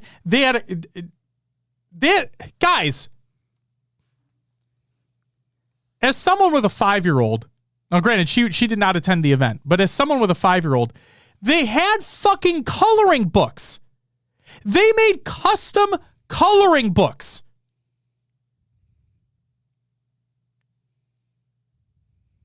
You bet your ass I grabbed a couple. They had custom coloring books. And yes, it was all free. The carnival games, the pickleball, the coloring stations, the sign station, the arcade games. All of it. Obviously, you'd have to pay to get into the event, but all of it was free. All of it was fucking free. They had a temporary tattoo station where you can get as many as you fucking wanted, it looked like. They had a selfie station where, like, you would stand on the pedestal and you would put your phone in the thing and it would spin it around and you would get like you would be able to do like the pose that they do at like movie sets and whatnot. Oh, yeah. They had that. That's pretty cool. They had local booths from local things that were happening in the city.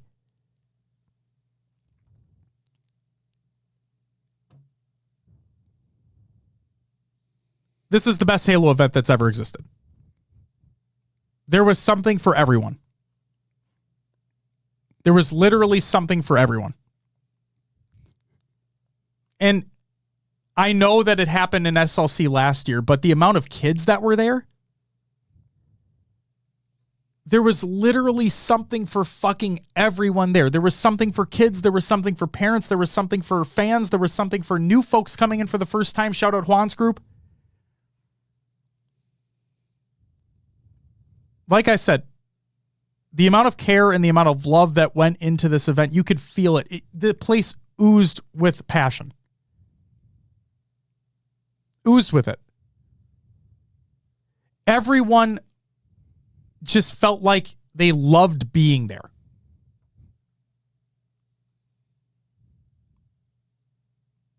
So I know we got a couple folks from SSG in here right now, but I'm not saying this to gas you up, because I already did that enough over the weekend. But seriously, you guys did it. You guys fucking did it. My literal only issue that I had was addressed after Friday. Oh, with the stage sound. Yep. Yeah. And I don't go into events trying to find shit to nitpick about. I don't. But when you have something like in Arlington last year, not to keep bringing it up, but when you have something like that, you have your expectations. And SSG, expectations didn't fucking exist. They just... and the shitty part is that I don't want... Obviously, if you went there and you experienced it, you would want that to be the norm moving forward. It's not going to be. And it really sucks to say that. But again, when you've been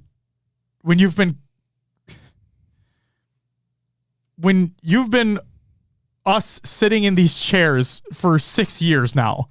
Yeah. And you cover a lot of these events, you know what expectations are supposed to be. We're not, unless next year we get another SLC or another space station event in general. I truly believe we're never going to get another one like this.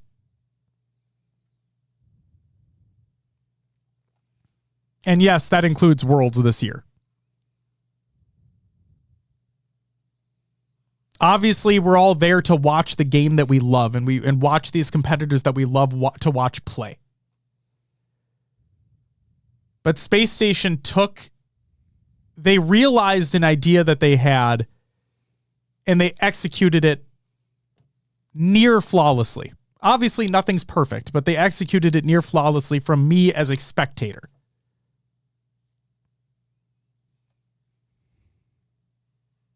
I have literally no complaints.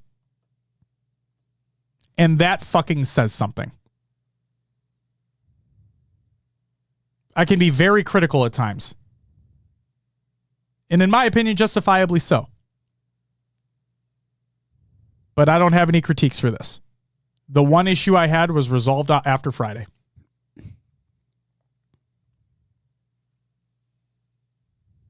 Congratulations, Space Station. Not only on the win,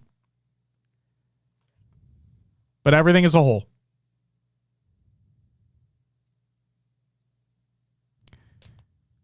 I also want to give a shout out to Esports Engine. I want to give a shout out to all the talent. I want to give a shout out to all the crew.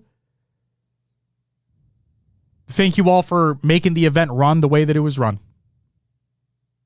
There's always going to be tech issues. I get it. I understand other people don't fucking understand that, but the sane people understand. You guys did the best that you could. You guys were trying to get everything up and running as quickly as you could. Thank you all for everything that you do. And I cannot fucking wait for just a few short weeks from now where we get to see all this hard work by every team in the league, by everybody working the event in general, get to see all their hard work come together and see what they can fucking do at the Halo World Championship.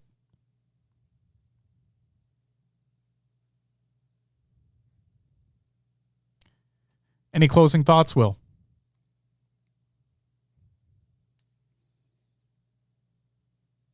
No, you said it all. I'm sweating. No, just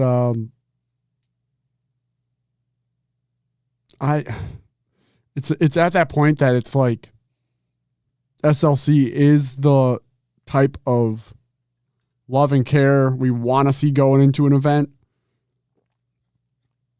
And I hope we see more of it next year.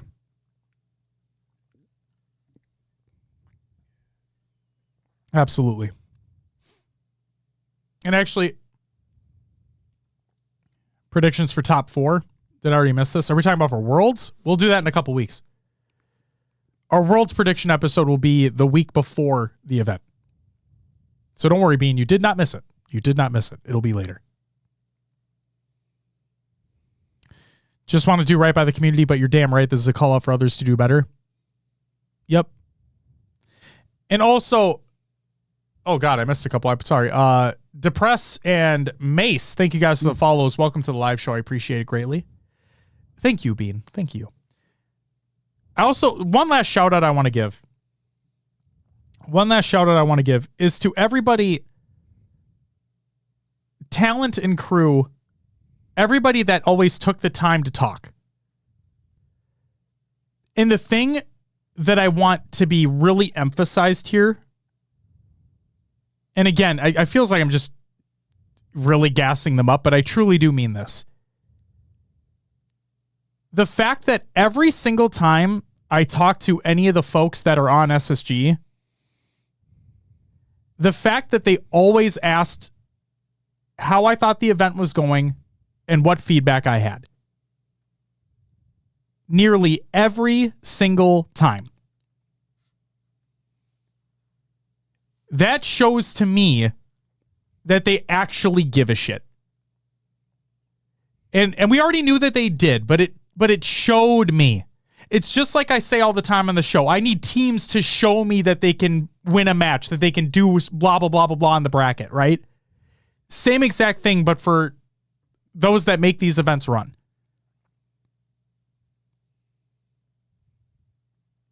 You telling me, you asking me for the feedback, and you being receptive to that feedback.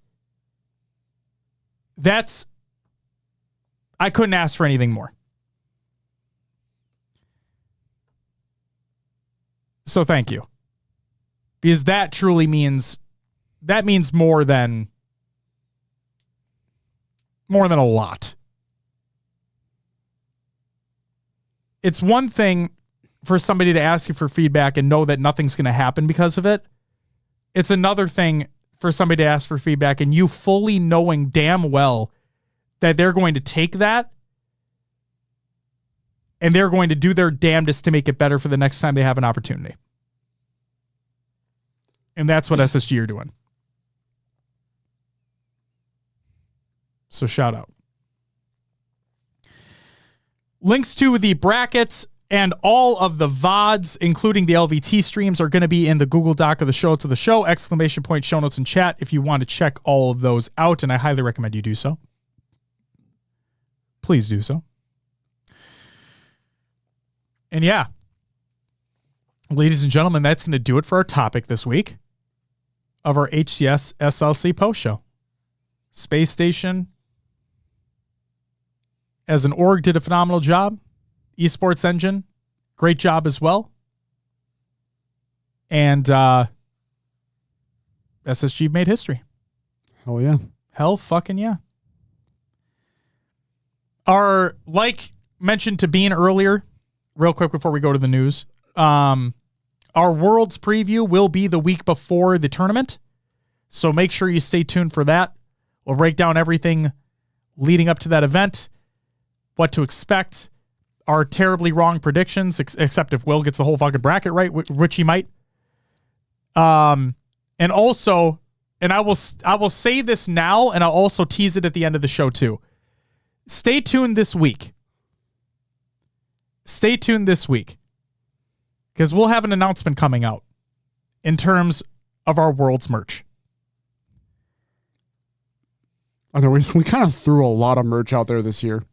We did, but this is the one I'm most excited about. This is the one I am the most excited about.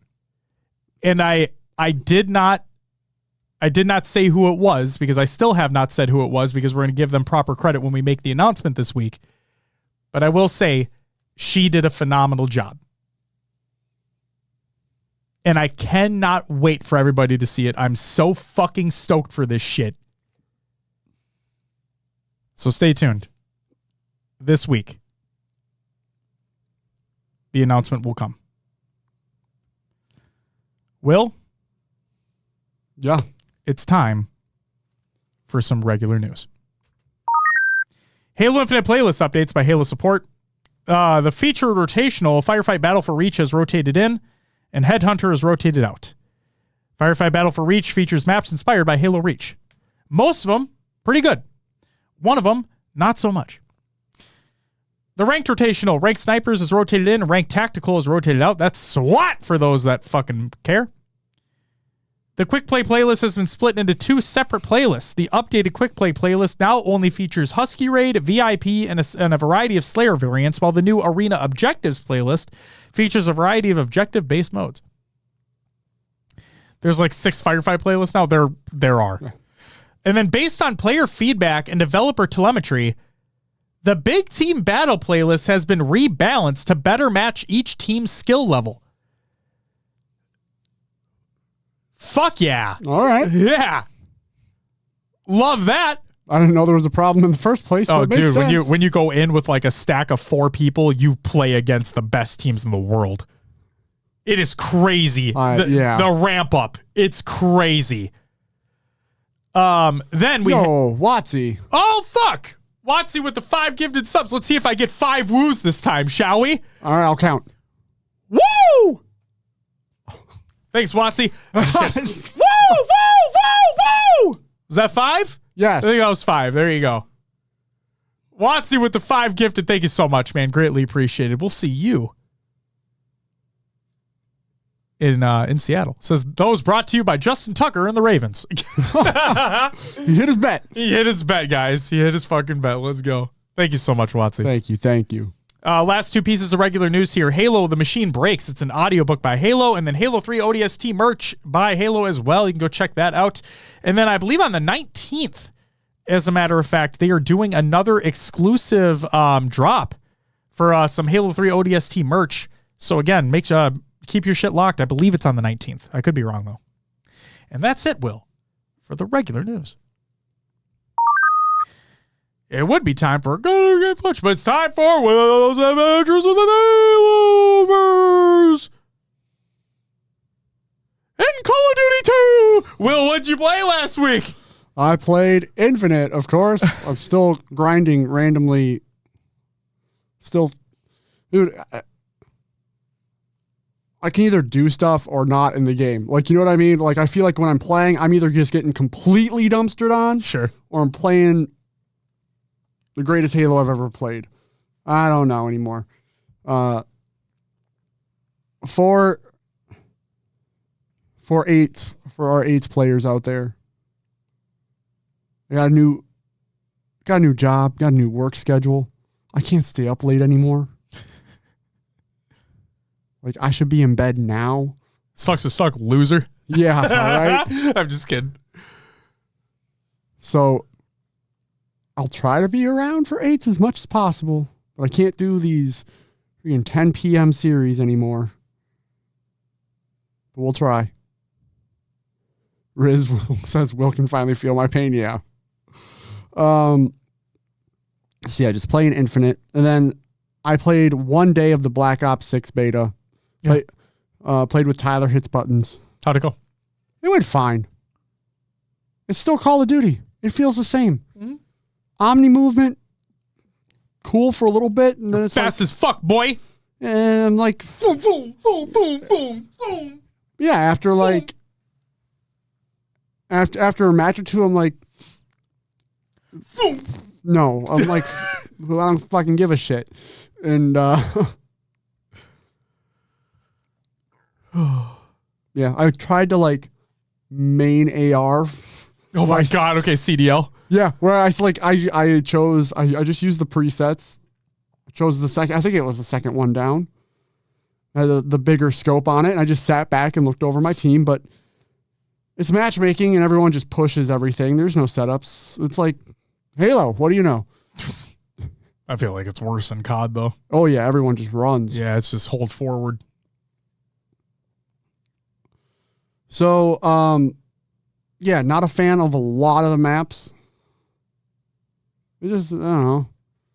I will not buy the game. Like, I haven't bought any of the games since Modern Warfare 2. Well, you don't have to. That's the best part. Oh, they're on Game Pass. Yeah. It's on Game Pass. Don't make it sound like a bad thing. It means you don't have to buy it. I wouldn't either. But now I'll play it. I'll play the campaign for sure. Tyler, it was fun. It was a good break from Halo for the moment, but I don't see myself playing that game. Like, I respect the take. It's just there. You've gotten off of correct me if I'm wrong here, but like way back in the day, right?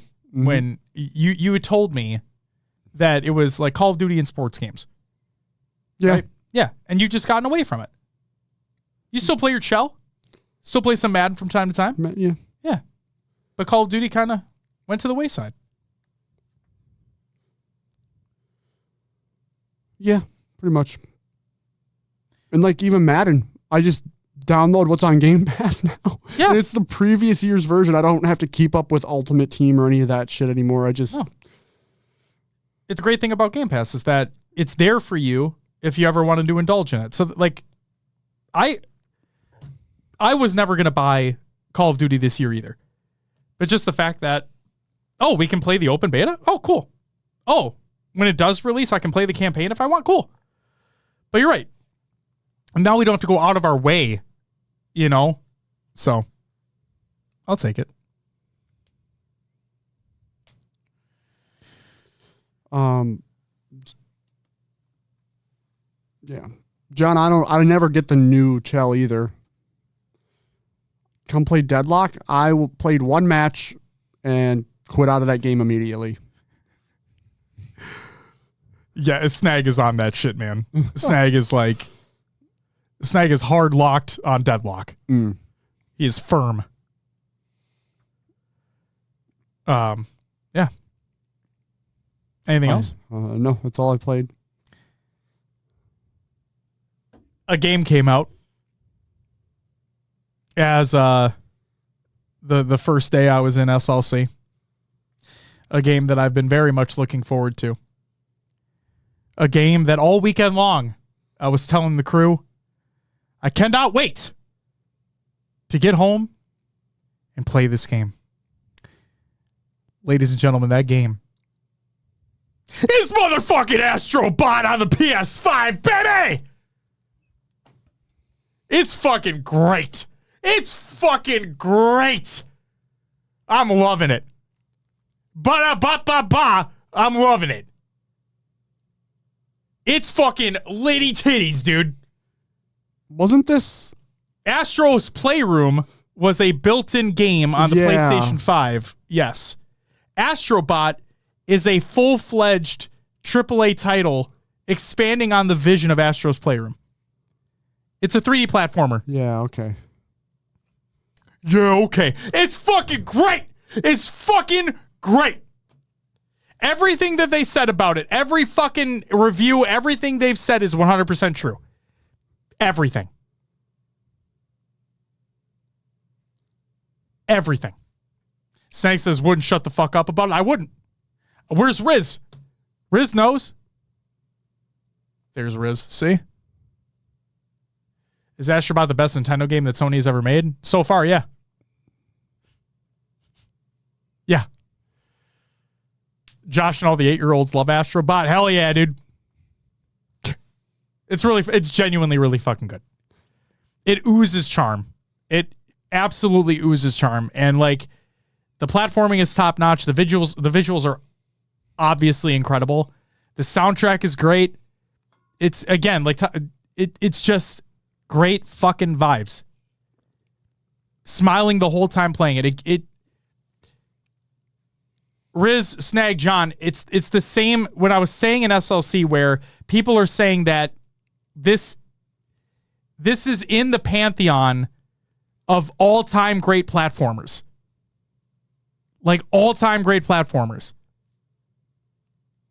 It gives me the same feeling I had when I played Odyssey. It gives me that exact same feeling I had when I played Odyssey. And Odyssey, in my opinion, is not only the best Mario game. Shock, I know. But that, in my opinion, is one of, if not the best platformers of all time. So when I get that feeling from playing this, I'm locked in. I'm fully invested. Okay.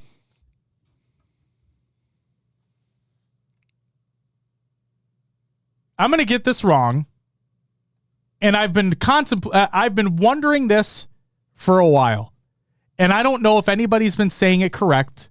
So I want to ask. You know exactly what I'm talking about. The Ezzo, or is that it? Yeah. Yeah. Is your name pronounced Ezzo? Yes or no? He says love the shirt, by the way, because, part of Dead Inside. Yes, it's pronounced Ezzo. We did it, ladies and gentlemen. We fucking did it. Shout out Ezzo in the chat. Shout out Dead Inside. Oh, yeah. Shout out qualifying for Worlds. Congratulations, you did it. Fuck yeah. Cannot wait. And thank you for indulging me on that. I really appreciate it because I was fucking, it's been eating at me in the back of my mind. Because it's one of the ones like, you don't want to get it wrong if you're ever going to talk about the player, Right. So yeah. I'm just, thank you for indulging me, Ezzo. I really appreciate it.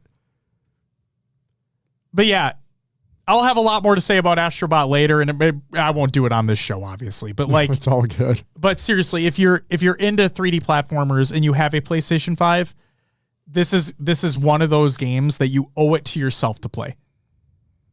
And you know what? I'll even go as far to say that even if you aren't the biggest fan of platformers, I'd still highly recommend you give it a try. Just simply because of the charm that it fucking oozes when you play it.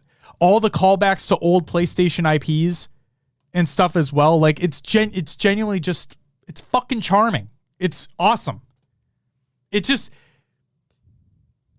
We have so much doom and gloom in video games because of all these fucking layoffs that are taking place and like all these games that are getting canceled, fucking RIP Concord, like all these things happening. And then you have something like this come out from the same fucking publisher who canned Concord. I'm like, it's so good. It's so good, guys. So again, if you have a PlayStation 5 and you're any at all interested, I highly recommend you go check out Astrobot. It's great. It's fucking great. And I've heard amazing things about Warhammer Space Marine 40K Space Marine 2. I've heard phenomenal things about that. That's going to be on the backlog, but hell yeah. All right, well, should we get into some fucking shoutouts?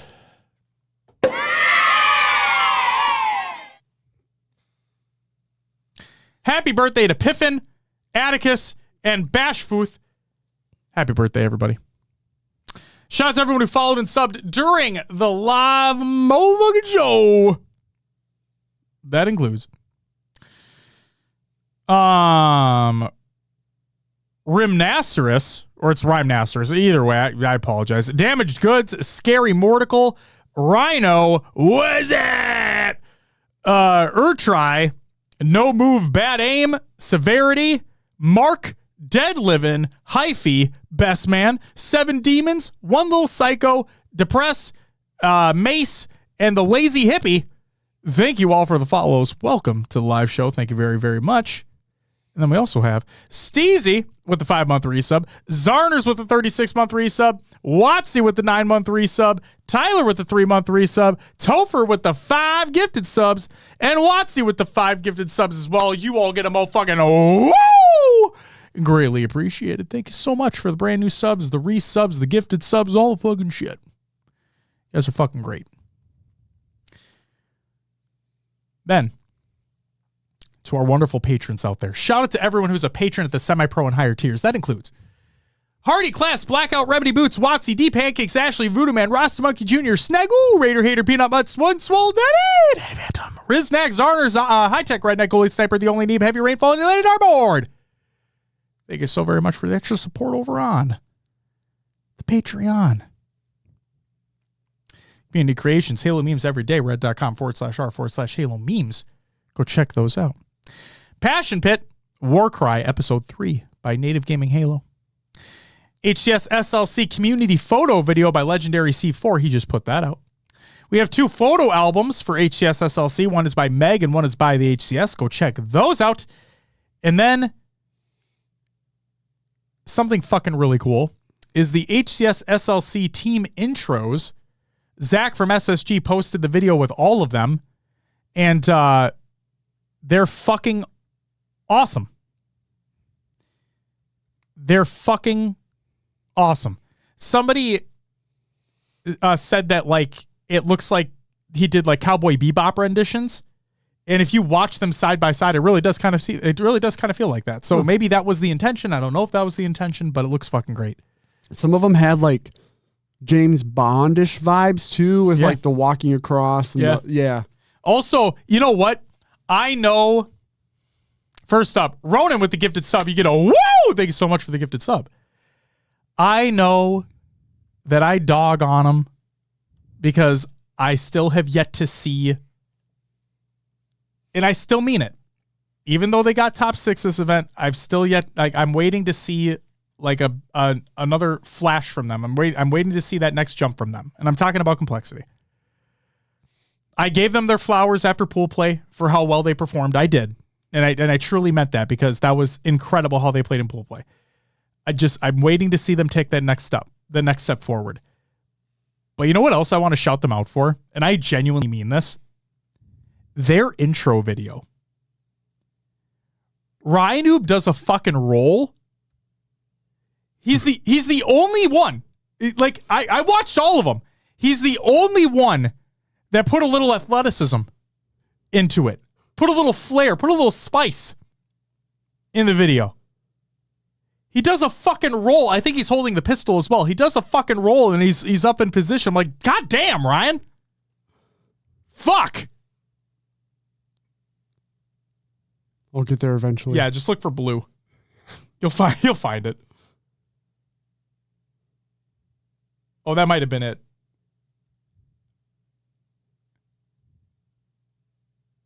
No, it's his face. Was that it right there? Yeah, yep, right there. It is. Hell yeah. He's the only one that does it. So yeah, I mean, like seriously, shout out Ryanoob, shout out Complexity for that because that was genuinely awesome. Like I just, add a little spice, add a little variety to it. Loved it. Absolutely loved it. Dusty Aura says, send the link. It's in the Google Doc of the show notes of the show. ! Show notes in chat. 5-minute mark. You can also go to Zach SSG's tweet. You can.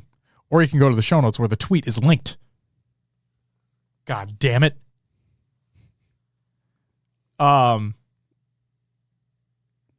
Yeah. There you go. That's it for the community creations. And Will, that's all I got. So if you would do me a favor and live in person, plug the show. Oh, yeah. We do have a Patreon over on patreon.com/HCS Pro Talk where we do a little extra content, whether that be a video show, audio show. We do Q&A. Got a couple other videos that need to get done before the end of the year. Yeah, we do. Get those out. We appreciate all of our patrons. We shout them out every show. You guys are amazing. You get a special tag in Discord. If you're in the HCS Pro Talk Discord, show it off. If you're a GOAT patron, you get a merch discount as well. Going to come in handy for the thing we got coming. Go check it out. As always, you can find us on all your favorite podcast services. Just search for HCS Pro Talk. We are on iTunes, Podbean, and Spotify. And others like Josh's favorite. Pocket Casts. Still not an ad. I have a shout out. Okay. Get this. So for those who don't recall, way back in the day, Pocket Casts got rid of their single-time purchase in favor of a subscription model. Yeah. Okay? Was not a fan of that, still not a fan of that for people coming into it. It's still my favorite podcast service, don't get me wrong, but I don't like that change. I hate that feeling of taking people's money all the time. For what used to be a one-time purchase. I was one of those one-time purchasers. Okay, so I was upgraded to be a lifetime member, so I will never lose that access. Got an email in SLC from Pocket Casts. You ready for this zinger? You are now a Pocket Cast champion. Oh.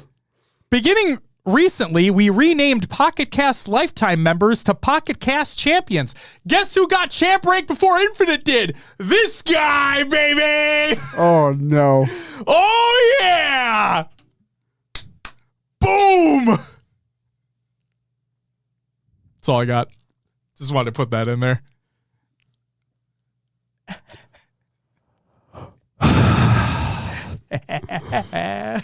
You can find us on all the fucking socials: Discord, Twitter, Instagram, Facebook, YouTube. We're live on Twitch. We have a TikTok too for shorts, so they also go up on YouTube. Amazing work by All in One. Check them out. Yeah, Yes. yeah, one. Yeah. See? Yeah. We've released too much merch this year. Go check it out. HCS Pro Talk shop.fourthwall.com. Things are going to be removed with this upcoming drop, though. Perfect. We're going to keep the after party stuff up, but all the other event stuff is going to go away. So get in while the getting's good. Go check out the merch. Exclamation point link tree in chat. I believe will bring you to the link tree that shows everything, or go find it on our Twitter. And if you go to hcsprotalk.com, it'll send you somewhere else. HaloEvolve.co. You're home for Halo. I'm losing it. Make sure to check out the fine folks over at Podcast Evolve and their great shows such as Podcast Evolve, Mission Debrief, Halo TV Plus, Book Club, Build Blocks, Halo Headlines, and Halo Gear Guide. We have our own little section on their website too. Pretty snazzy. Go check it out. Go check it out. Ladies and gentlemen. Woo! Woo indeed, Will. Woo indeed. Look at you. Here in person. It's been a while. Since Will's been in the studio. Oh my God. Wait, what? So on the way to the venue, there are hotels. Obviously. Oh, yeah. And there are Hyatts. There are Marriotts. And one day, just in their best Link impression, yeah. And then it got better. Marriott? Oh, Marriott was one of them, but it got even better than that. All right. Because singular car driving down the road. Only one that we saw the whole weekend. Fiat!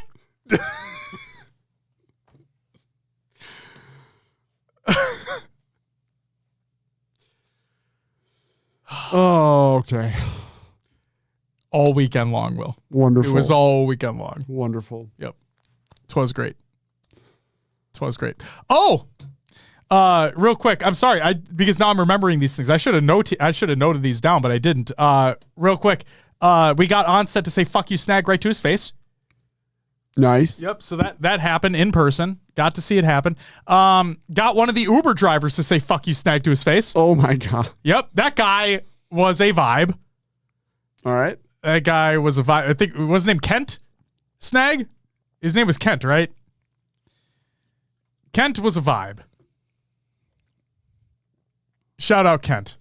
Shout out Kent for that reason, not for others, but for that reason, yeah, that was fucking hilarious. And yeah, it's just fucking stupid shit that happened over the weekend. So, yeah, ladies and gentlemen, that's gonna do it for episode 356 of this thing. This thing.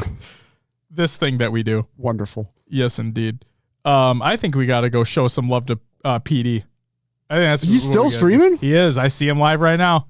Oh. Yep. I don't know how much longer he's going to be on for, but I think we got to go show some love for PD. Guys, if you don't know, we sponsored PD's Passion United all year long. The season has come to a close except for the FFA, which they've qualified for. So Palfius. Yes, Palfius has qualified for.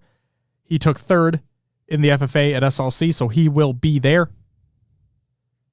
So we, like Ash said, we're going to bring the passion to PD from this stream. Show him some love. If you guys haven't checked out the shirt collab that is available right now, ! Merch in the chat. Go check it out. The shirt will stay up for a while, so please get your order in. Part of the profits from that shirt will go to Passion United as well. So please purchase if you haven't already. Ladies and gentlemen, we'll be back next week to talk about whatever the fuck we want as we gear up for Worlds in a few short weeks. Ladies and gentlemen. Wait, PD, are you still live or no? PD, are you getting off? I'm not going to... fuck. PD, don't do this to me. Are you still live? You're gaming? All right, we're going to send the raid to you. We're sending the raid to you. Oh, my God. You better fucking stay there, bitch. We're coming to you. Whoa. Yeah. Can I get a ban PD in the chat? Oh, no. I'm just kidding. All Don't right. do that. All right. Ladies and gentlemen, we'll be back next week to talk about who knows what. But again, to everybody at Space Station, to everybody that was at Esports Engine, for everybody on the crew, for everybody behind the scenes, to all the talent, to the players putting on their best, thank you. To everybody that came up and said hi, to everybody that came and got stickers, thank you. The show would not be the same without you. Look forward to it every opportunity we get. And we cannot fucking wait to see you in Seattle in just a few short weeks. We'll be back next week. Go say hey to PD. Tell him you love him. Shout out Passion United. Until next week. Bye-bye!